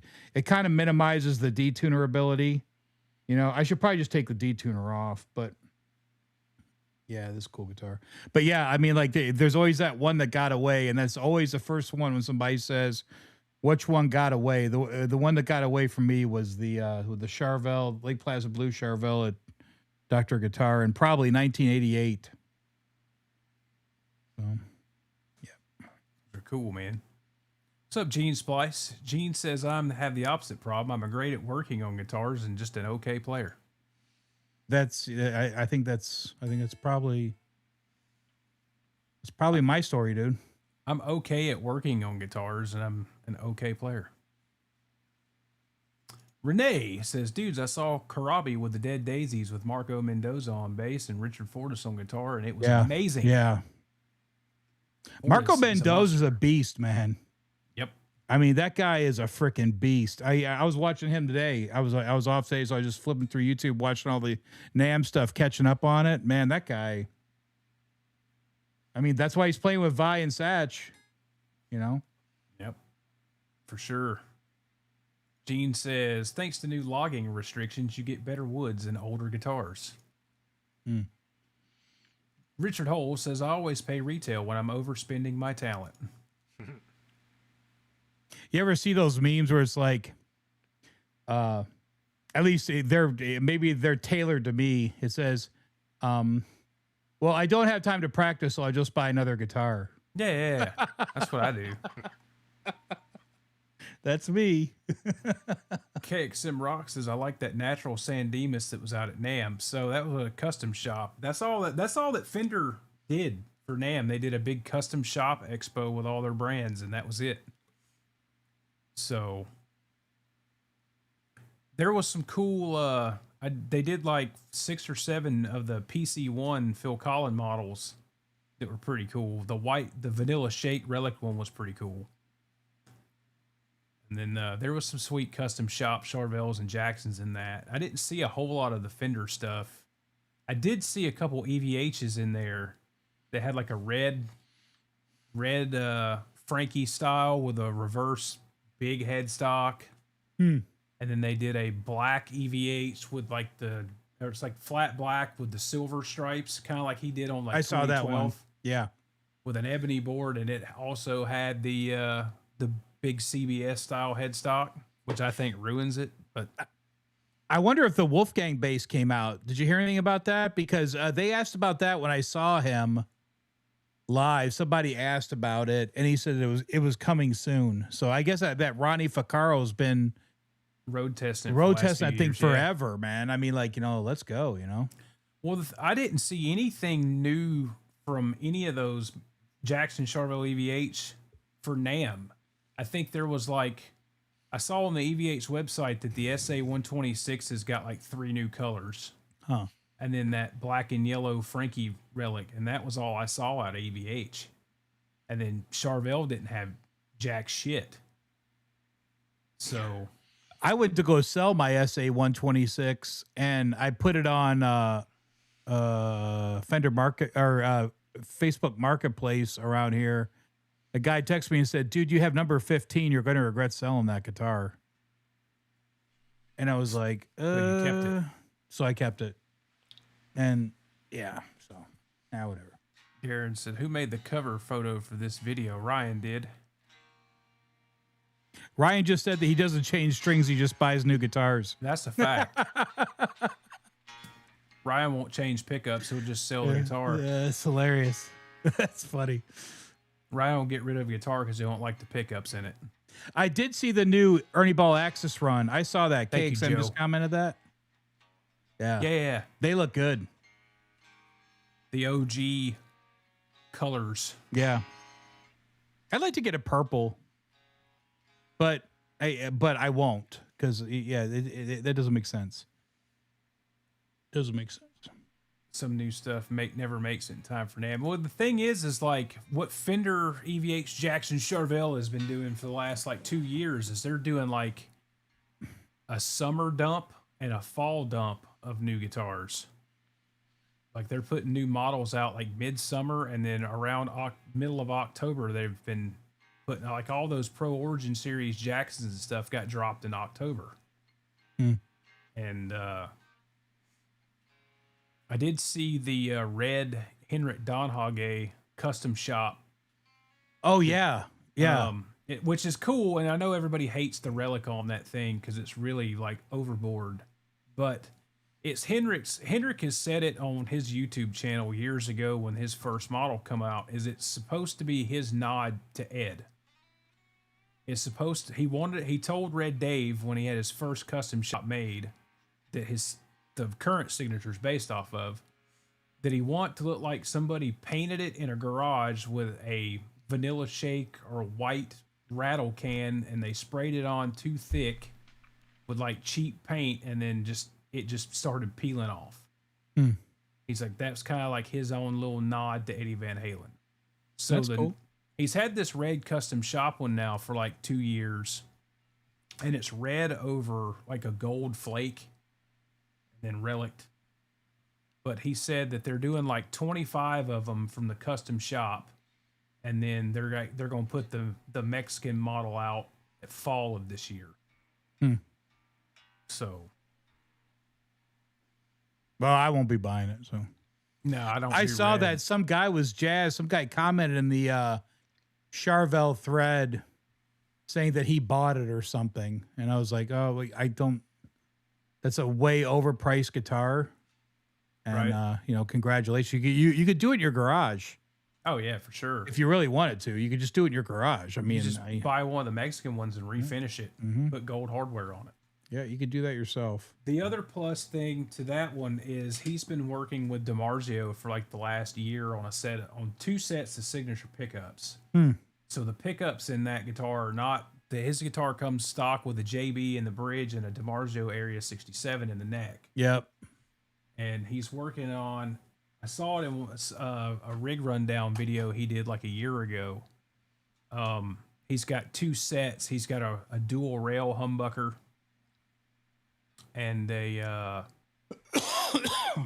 he said it's a fatter sounding neck single coil, and then they're doing another set that's more kind of in tune with that JB AT1 tone zone kind of EQ, but not as hot, and with another single coil that's kind of based off the Area Series or the That HS. Area 67 is terrible. I hated it. The first thing I did was swap out the. I put that Air Norton in there, that single Air Norton single in there with the JB. It's a good match. I left the JB in mine for a long time, and but that Area 67 got swapped out within like a month of owning the guitar. I had a Duncan quarter pounder in there for a long time. And then, That's a good pickup. And then I just didn't like that it was black. It just didn't match anything on the guitar. So I had the pickups that are now are custom wound by Willie for me. And that neck pickup's kind of based on a bare knuckle trilogy suite pickup. It's like a real hot, big fat A5 magnets.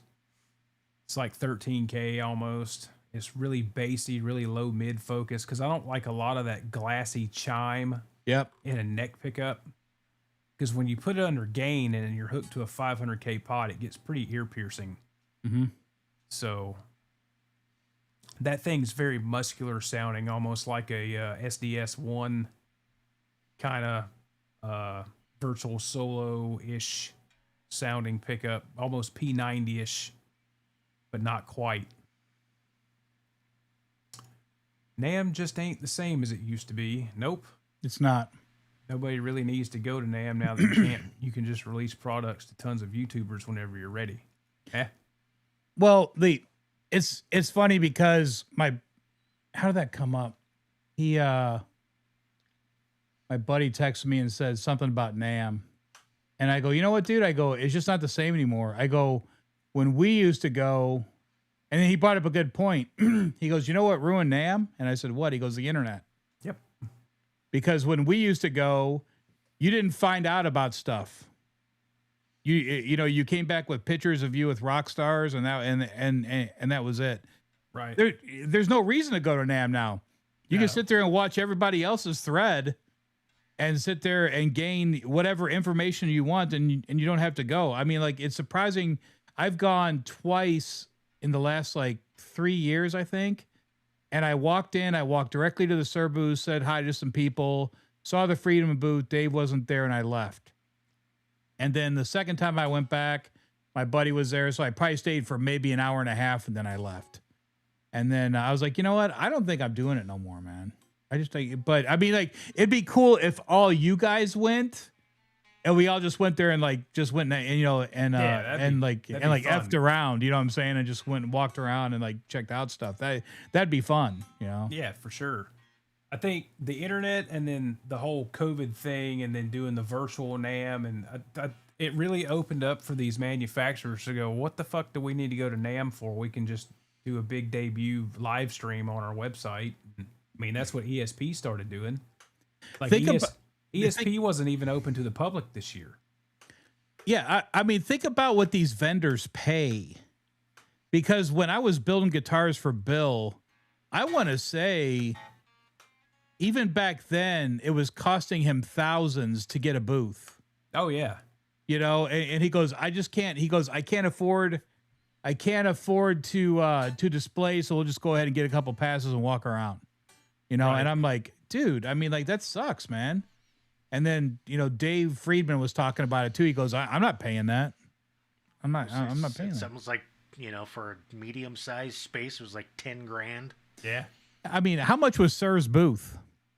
Did you see their booth is huge? Yep. I mean, that thing is huge. That thing was nicely set up. Nice setup. Yo. I saw. Did you guys see the Red Beach? The Red Beach was good at the Sir booth. What's up, Kevin? Tollmaster General. I did see that, and I saw like I guess their guy that's doing fretwork played like a bunch of metal. Oh yeah, I saw that. There. Yeah, I don't know that guy. Somebody asked me the other day. They say, "Hey, do you know this person?" And I said, "Buddy, I walked out of there 10 years ago. So I mean, like, that dude looks like he was probably in middle school 10 years ago." Yeah. So I mean, I probably the only person I know is Don. Don's still there in sales, and then Kenny Jinn's still there, John's still there, and then everybody else left. My buddy Jay, who worked behind me, he was a master builder at Fender with Kenny. He was at the mod shop at Gibson and just got sent over to custom. So he's in the custom shop now at Gibson. And then my buddy Zach, who was my assembler, he's still at the mod shop. So, Earl says NAM is good if you're a retailer. The networking is good as well. For the rest, it's true that the internet and YouTube are all that's needed. I don't even know if NAM's really that needed anymore for the retailers. I mean, think about it. Like I said, ESP did their whole big unveiling online, and they had a setup there, but it wasn't open to public. It was invite only. Fender and Gibson's has just done conference rooms for the last few years, which are invite only. You know. Yeah, but this could be where the vendor, the first thing that pops in my head when you say that is this is when the vendor get the artist together and they staple their product and say, hey, this is me with, this. And, I'm Slash and I'm whoever, and this is my stuff. That sells, So, those guys come in over there and play, and then you're running out looking for that guitar. That's just the way it is. But, the thing is what I was saying earlier before you jumped in is from all the clips that I saw of NAMM this year on the various social and YouTube and shit, I saw more, internet influencers at these demos and clinic, or not clinics, but the demos and the signings and playings and shit than I saw really, famous guitar players. Yeah. Yeah, I think you're right. It's all influencers, and there's a lot of influencers. Yeah, so and half of them I didn't even know who they were. Like I was saying earlier, did we really need to see Ben Cody play Van Halen covers on a Hagstrom? Yeah, dude. Nah, I'm not gonna say it. Not to knock Ben Cody. I mean, he does his thing. He's a good player, whatever. He's got a big following, but I've never seen that dude play a Hagstrom ever. He's got Ernie Ball sending him guitars. He's got Kramer sending him guitars. Yeah. It's kind of odd. It's funny though, because my buddy said that when we were talking about NAMM. He goes, dude, if we go to NAMM, there's going to be a bunch of people there. We don't know who the hell they are. He goes, we'd be bumping it. We'd be chasing Red Beach. We'd be chasing George Lynch. He goes, I was looking at the people that were playing at booths. He goes, the only person I recognized was Lynch and Red Beach. Right.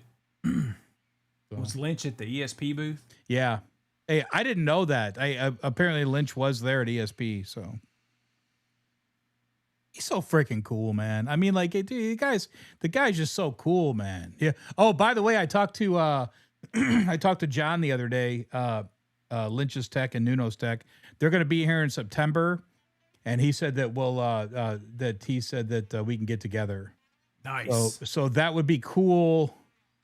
I don't know to what level, but that would be really cool to like maybe go down to the stadium and meet Nuno or something. I mean, that's like a dream. That'd be a dream, but I'm sure it could. I'm sure it could happen. But that'd be neat to go back and check out the backstage of that show, because it's going to be Tesla, Extreme, and there's somebody else on that tour. It's Extreme, Tesla, and there's somebody in the middle. I think Tesla's the headliner. I forgot who it was. Who the middle band is. I don't know. Renee says his next guitar will be a Charvel DK24. Those are cool guitars, man. Floyd or no Floyd? That's the question. Gotta have a Floyd.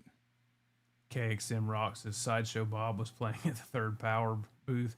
Yeah, you're talking about Josh Jones. Dude's a hell of a player. There's a lot of people that are hell of a players. Ryan says, I wonder why EVH isn't sending me guitars. Oh yeah, I suck. Yeah, that's funny. I had a guy email me today about those ESP guitars. He goes, hey, are you going to do a demo on one of those? I go, hey, bro, there's a little bit different from me and the guys that do Guitar of the Week and stuff like that. I don't have people sending me guitars. These guitars I'm working on, they're mine. Right. I don't get a guitar and I throw it back in the box and send it back to Sweetwater. These are mine. This is my stuff. They probably don't want to send me guitars. I don't think that I'd be one of the guys, because if you watch those, there's one guy that does, I don't even know who he is, but he does like Guitar of the Week, and he talks about nothing about anything other than how it plays. But maybe that's all that matters. I mean, for me, I take a guitar out and I pick it apart. I find everything that's wrong with it. I sit there, okay, well, we could have done this better, or whatever. And they probably don't want to send me guitars. So Probably not. There's a moth. Motley Crue, that's who it is. So Tesla is the middle band, and it's Motley Crue. So Motley Crue, Tesla, and Extreme. So, yeah. I don't know if I'd want to see Motley Crue. I've seen them. Yeah, I won't stick around for that. Stick around for that. Some John 5 doing the, every time I see that guy, regardless of what he's playing, he's got the head bob going. I'm like, man, I just can't get into this. So, where's Mick Mars? Where is Mick Mars? Doing the Night at the Roxbury head thing. Yeah. Well, I don't get that, dude. I saw Motley Crue. I'm not bagging on him, but he's just not my thing. And that's that? not my thing. I saw them, I think it was in 2008, and it was Rat and Dokken were the opening bands. And of course it was John Levin on guitar. He's a beast, man. Don Dokken's voice wasn't as shot as it is now, but it was definitely there. Whoever he had on bass, because it wasn't Pilsen, was singing all the high stuff. I think Mick Brown was on drums, but they were okay. And then it was that tour Rat did where they didn't have a rhythm guitar player. Yeah. It was like pre-Carlos, so it was just Warren on guitar. Mm-hmm. And it's just like, man, that band does not need to be a one guitar band. Mm-hmm. I mean, it was cool to see Warren doing his thing and trying to cover all the bases, but at the end of the day, it was the sound was missing the second guitar player. Yeah. I think he was using some kind of harmony pedal to do like the lead and round and all that stuff, and you could tell those dudes weren't getting along. Oh no. A lot of those is a lot of that stuff is money grab now. It's all like, we just get along to get the money. I think Piercy and Warren get along pretty good. That's what I was just gonna say. I think they're getting along right now, but I'm sure that could all change. But the money's probably even between the two, I'm assuming. So that's probably why it's it's probably why. What I was gonna say though is I dropped that amp off at Freeman, and Dave told me to do that to that hot rod. He goes, the mod on that to make that a SLO is really easy, and you would have an SLO 50 watt. Nice. And I'm like, dude, let's go. So he's got it, dude. Dave Friedman's got my Soldano. He's gonna make that hot rod 50 an SLO. So I mean, like, that's gonna be so freaking cool. Once I get that back, I will surely have that. It's gonna be a monster. Hey, I have to do a video on that one. Oh, definitely. Yeah. Pass on the crew. KSM Rock says, yeah, pass. Something happened there. I just can't take those guys. They were cool, man. I mean, they were cool during their time, I suppose. But no Mick, no crew, in my opinion. That's just how I see it. So yeah, and when I saw that show in 08, Vince was terrible. He's been terrible for a long time. So the rest of the band wasn't bad, and Nikki Sixx might have been using tracks. But when I saw them in 2015 on the final tour, I think the only guy that was live on that whole thing was Mick. Yeah. I mean, you could tell that Mick was live, but all the backing vocals were piped in. Nikki Sixx is like, they're doing the big intro to Shout at the Devil, where it's just Tommy Lee and Nikki playing. And you can, hear the bass guitar loud and clear playing the do, do, do, do, do, do. But Nikki's clapping. Yeah. It's like, really, dude? Just don't even hide it. And then when you call them out on it, they get mad as fuck. They're like, oh, we're not using tracks. Yeah, you are. Well, there was that one show where the show started and the drum started and Tommy Lee wasn't even on the riser yet. Right. Remember that one? That Yep. was good. And he ran up there and he got in Yeah. just in time to be out of time. It's so funny, man.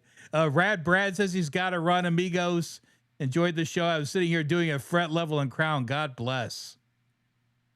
Take it easy, God Brad. bless, sir. God bless. Y'all go back a couple months, and Brad come on here and hung with us on a Guitarsenal one night. It was a good time. Brad's got a lot of cool shit. Darren said he saw Piercy spit on his drummer once, and it wasn't Oh. Bobby. Well, yeah. Renee, have you guys know the model of the Vizier guitar that Mike Orlando sometimes uses? Or wait, use Mike Orlando? Sometimes I it don't know goes with anything about Charvel, that. sometimes with Jackson, but other times it's a Vizier and it's a War Axe for sure. I have no idea. Yeah, me neither. I do not know. I've never paid much attention to the Vizier or Vigier or however you say it, those guitars. It's kind of funny how Juan's totally gone. Right, Like, where's he just totally out of the mix. Bobby Blotzer, I think he burned his bridges. Nobody wants him back. But Juan, I don't know what happened there. He's out. I remember when they dumped Robin's ashes down in La Jolla. I was there, and Juan was standing right behind me. And my buddy turned around and he goes, "Don't look, but Juan Crucier is standing right behind you." And I stood there for a minute. I turned around. He had his hair all back in a ponytail, and I was like, "Oh my God, that's Juan." So cool, man. He's a great. He was a big part of Rat, dude. He's a big part of the backing vocals for sure. Yep. You know, and you can hear that now. You know. Oh yeah, for sure. You know, and everybody forgets he was on that first Dokken album too. Yeah. Oh yeah. Yeah. Yeah. Well, everybody was in Dokken. Warren was in Dokken. Did you see that one? Yeah, when Lynch was out with It's Ozzy. just so crazy, man. I mean, like Warren was in Dokken, and then And then Lynch was in Rat for like 3 seconds. yeah, and then Lynch wanted to go back to Dokken, so then Don said, "Hey, Warren, you go back to Rat, and I'm gonna get Lynch back." So it all worked out. Right. Cool. And then I guess Don Dawkins been doing a bunch of podcasts here recently and talking his shit that he always talks. And then I saw a recent one with Pilsen where the guy interviewing Pilsen brought up all this shit that Don's been saying here recently. And What did Jeff say? Jeff finally is like, nope, that's all bullshit. Yeah. Jeff Pilson seems the most like business grounded amongst everybody. It seems like, you know, like when you hear him talk about stuff, you know, but Lynch said the other day, somebody interviewed Lynch recently and he goes, "Hey man," he goes, "You know, he's going to say what he wants to say." He says, but he said, "I did a lot of the music and it was an equal split. And that was the way to do it." Yep. And he goes, "Hey man, I wrote Mr. Scary. They all got they all got a cut of Mr. Scary." He goes, "That's my song." He said, but I didn't sit there and split hairs with those guys. We were a band and we cut it evenly, and that's what it was. And it's just like the whole Van Halen thing with Michael Anthony. Right. You know, it's funny how, you know, but you know, you got to look at Michael Anthony and go, you wouldn't have had those backing vocals if you wouldn't have had Michael Anthony. So you got to figure it out, you know? Exactly. Yep. Kevin says you should have had Reinhold mod that Soldano. Nah. Come back as an Uber. I like the idea of Dave Friedman having my Soldano. I don't, you know, maybe it's nostalgia or whatever, but you know, walking inside Dave Friedman's shop alone was like, oh, you know, you heard the angels sing. You know, I was like, oh my God, this is cool. You know? Yep. Yeah, I saw that. I don't remember who that was that interviewed Don. He's sitting there smoking a cigarette the whole time. And his voice is raspy as can be, and he's sitting there talking about drinking $2,000 bottles of champagne and shit. You know, basically like, he's like, I never screwed those guys out of money. He's like, they snorted and drank their money. That's why they don't have a chateau and all this shit. And it's just like, they seem to still be doing fairly well for themselves. I mean, Pilsen got his meal ticket in Foreigner. Mm-hmm. Yeah. Shit, how long has he been doing that? Yeah. Lynch charges $450 for a meet and greet. Yep. I mean, Mick Brown people pay the lives. shit. Mick Brown probably lives 30 minutes away from me in Cave Creek, and he hangs out at the sushi bar all the time.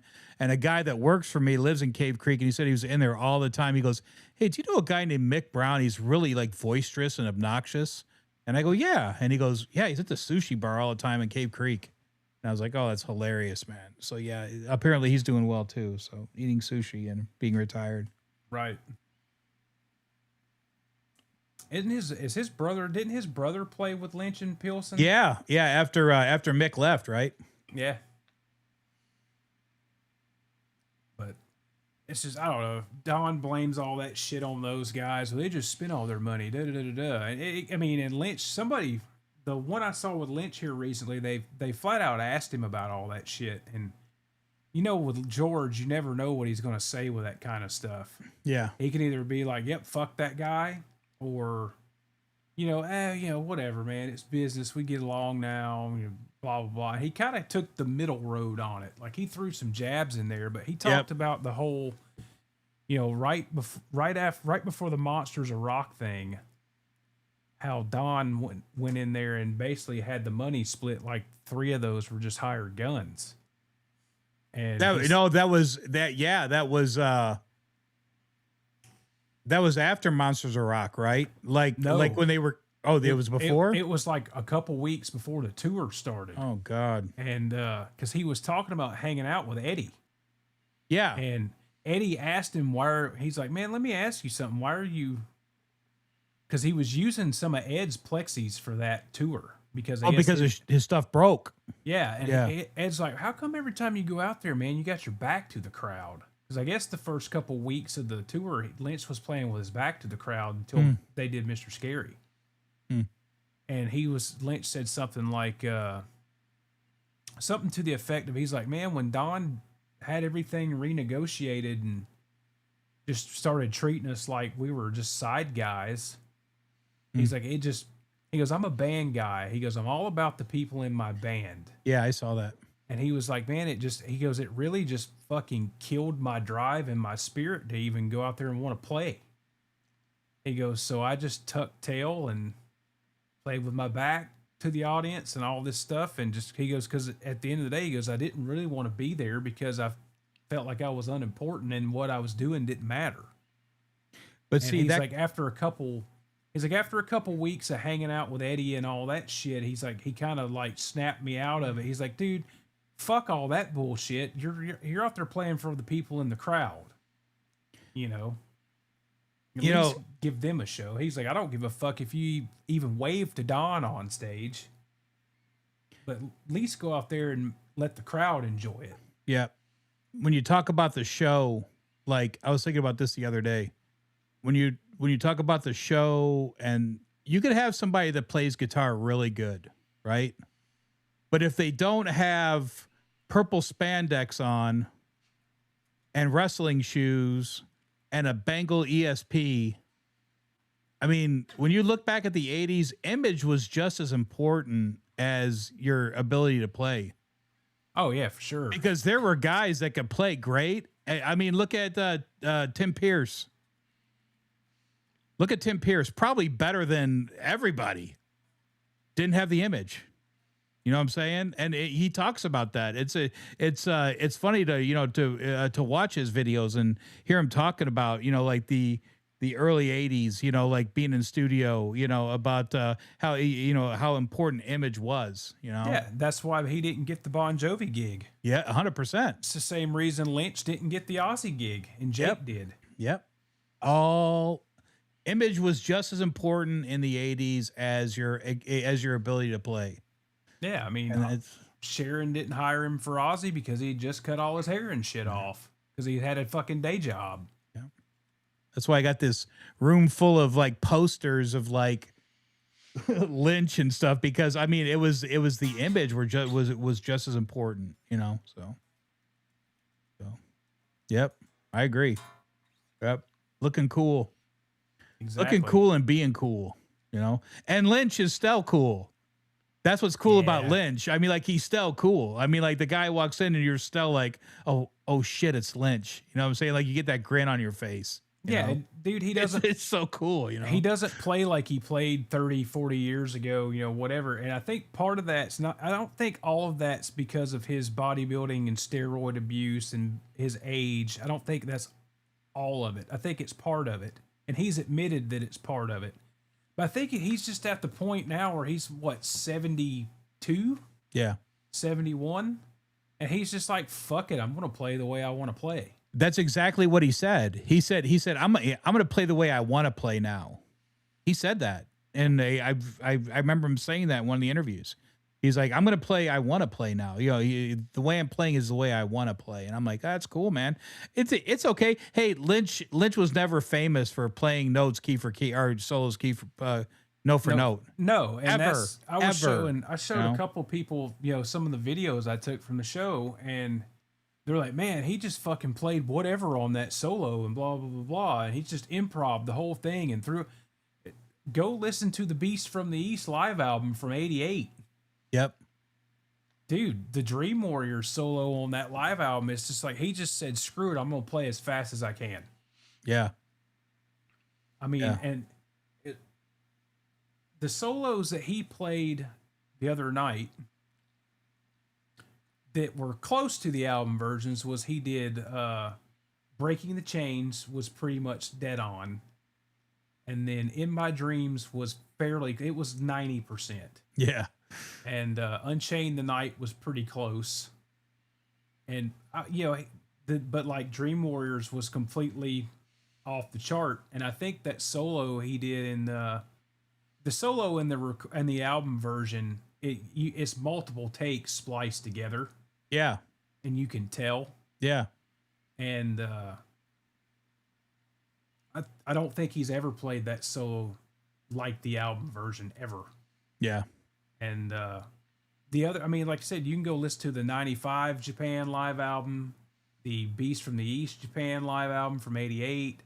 And dude, he improv'd all that shit. His solo on Breaking the Chains from '88 is very, it follows the melodic pattern, but that solo is not hard. It's a bunch of bends and melody. Yeah. And he's throwing all these neoclassical sounding shit in the middle of it and then slide into the next bend. And it's really cool. And Yeah. then the stuff he would ad lib in, in the verses and whatnot. And he's always done that. So Yeah. the people that say he just gets up there and improvs, he's always He's done that. he's always done that. I was listening to Under Lock and Key, and that solo on Will the Sunrise is just blistering. Right.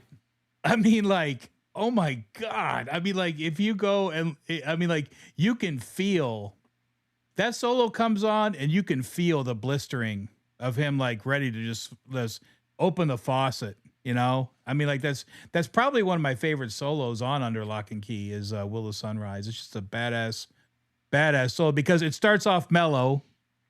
Remember when he goes clean? There's like a very good build up to that solo. Yeah. That's a cool song. So, I don't think they ever did that. They ever did that live. Not that I know of. I'm still waiting on Jimmy to do the John Levin version of the Too High to Fly solo.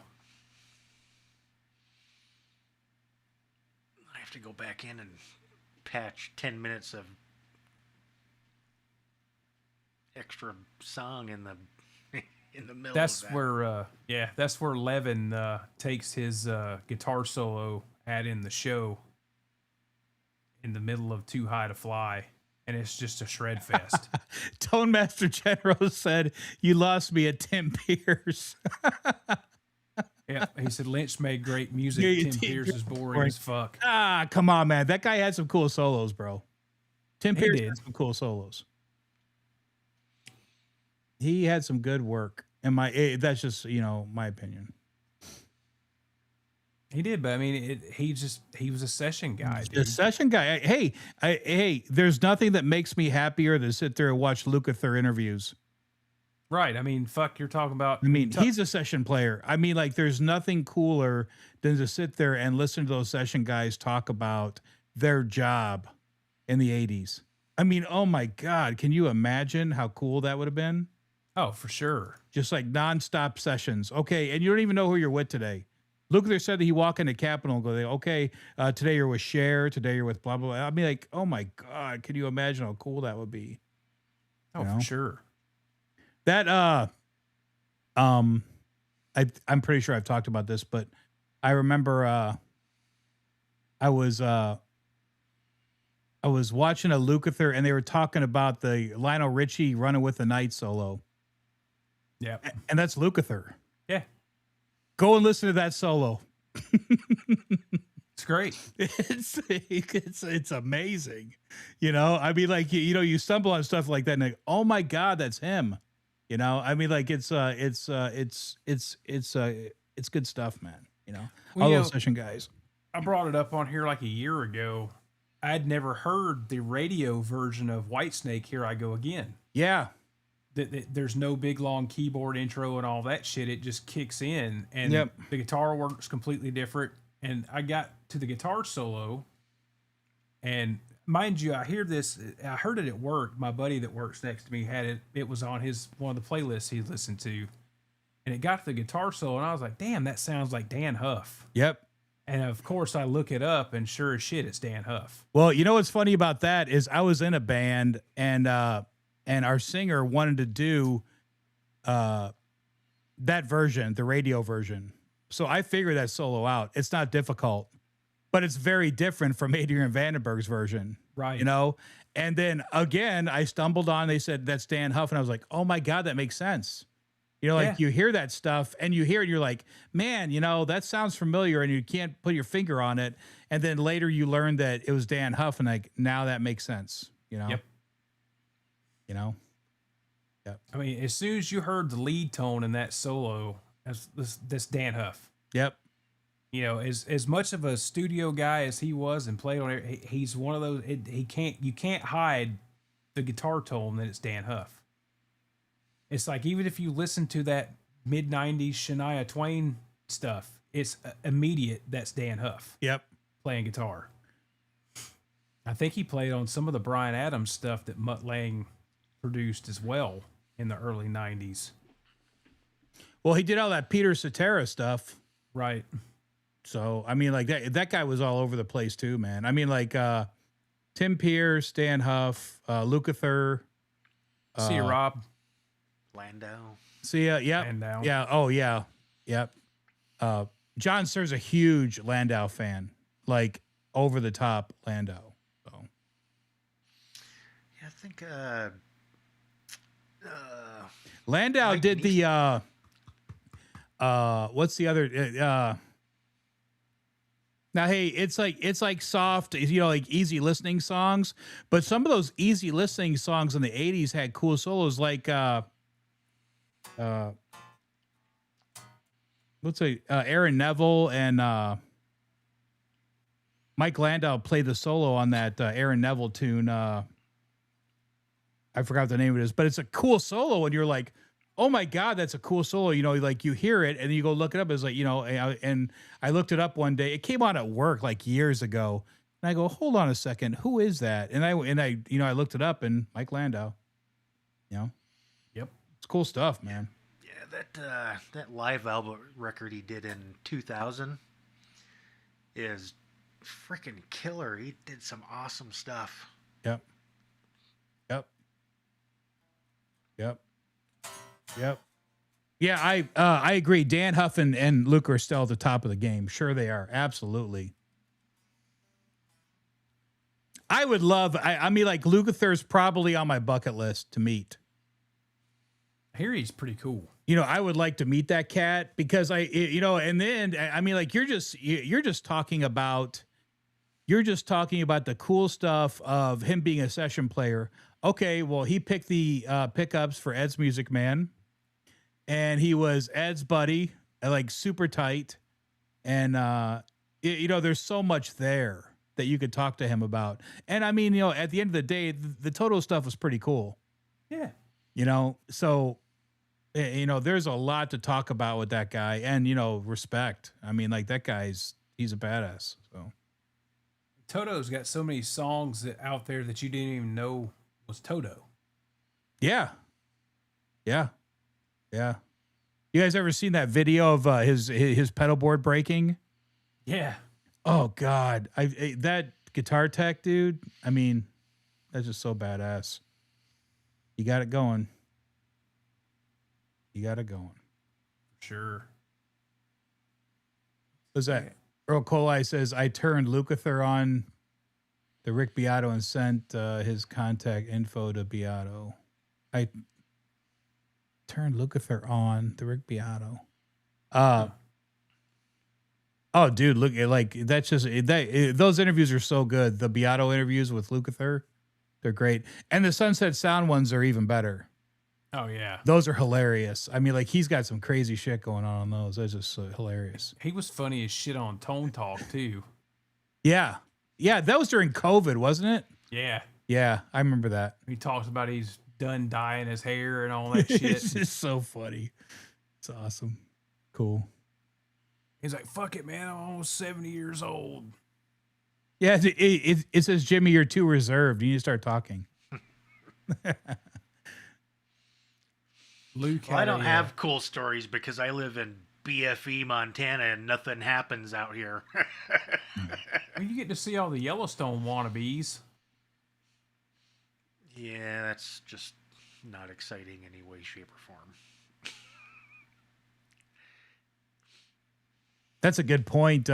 Gene Splay says, so much out there they didn't get credit for. Yeah, and that's how it was too. He talked about that. He said there's stuff that he didn't get credit for. You know, there's hooks he didn't get credit for and stuff. So This fucking moth will not fuck off. It's too cold for moths, man.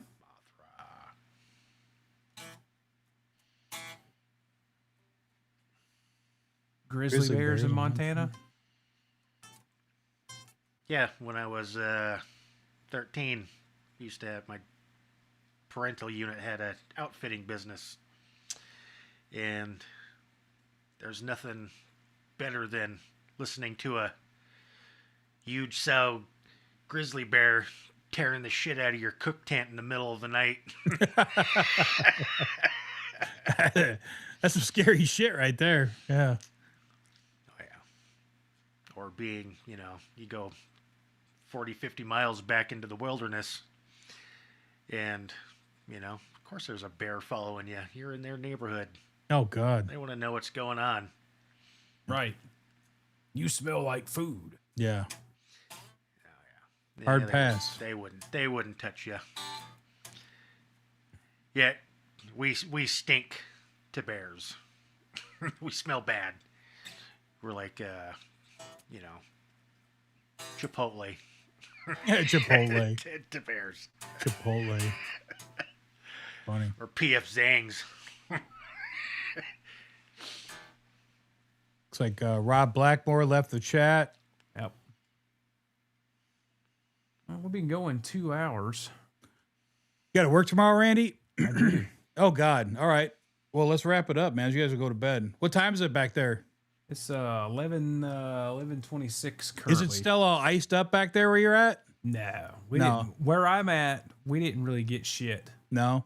No, we got a little bit, but I mean, they did a late opening yesterday morning and really didn't even need to. I mean, the roads were clear. What about Ryan?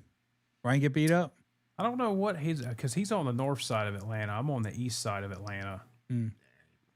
He might have got just like a tiny bit more. It's a No. mess back there you right guys now, man. lucked out. I mean, really, all due to that little slice of worm poking Yeah. up in the middle of that shit, and it came right up through Alabama and Georgia, and I mean, you just barely caught the edge of it. Now we've got some people that work in live out towards Athens, home of UGA, and it's way further out on east. Athens is like another 30 miles east from Loganville where I work. And the guys that live out there, they all got a shit ton of ice. Huh. Even a little bit further north into Lawrenceville, which is like another 15, 20 minutes north, fairly local to us, is they got hammered. It's just like this one little section here of the east side of Atlanta just was right in that hook of warm air, because we were supposed to get down to like 15 degrees Sunday night, and it got down low like 22, 24, but it didn't get as low as they said it was going to. But we had some pretty crazy Arctic winds coming through, and I think that was just enough to dry the roads up enough where, I mean, like, it's like I left at 9. We opened at 10, and I left the house at 9:30 yesterday morning, and I didn't see any ice on the road. So, but those guys that live even further out east, northeast towards Athens and stuff, they're like, yeah, Highway 78 was fucked until, like, he's like, you get to this one point and it's just like gone. So, yeah, here, I mean, we didn't really get anything. You know, the power and stuff here goes out if the wind blows the wrong direction for 0.3 seconds because of in the woods. Older stuff, yeah. And power never went out. None of that stuff. So, yo, Bit Tom, later, bro. Good to see you, man. Hope you're doing good. Well, thanks for having me. Pleasure hanging out with you guys. Yeah, man. Always welcome. If you guys get a chance and you're laying and looking to go to bed tonight, laying there with can't fall asleep, take a look at my video I put on today on that Les Paul. That guitar turned out super cool. So, and for the love of God, if you're not following 40 Grit, what are you doing? His channel link is in the description of our probably of this video. Yeah, check me out. I'm sure I got something cool in there you guys will like. It's 40 Grit Guitars. So if you're not following 40 Grit, go follow 40 Grit. He's got all kinds of cool shit. Yeah, all kinds of like nonsense. Yeah. And a wealth of knowledge. So. All right, guys. Hey, Randy, thanks so much. Jimmy, nice to see you, pal. Right on. Yeah, bro. I'll see you guys later. Tell Ryan I said hello when you see him, and I'll see you guys on the next one or whatever. All right, bro. Thanks for coming on. Okay. Thanks, I'll see you guys later, man. See you, everybody. Deuces. Eddie Van Halen here, telling you, keep playing, man. Gotta keep playing. It's the only thing there is. Music, man. Keep playing. All right? I'm gonna come looking for you if you don't.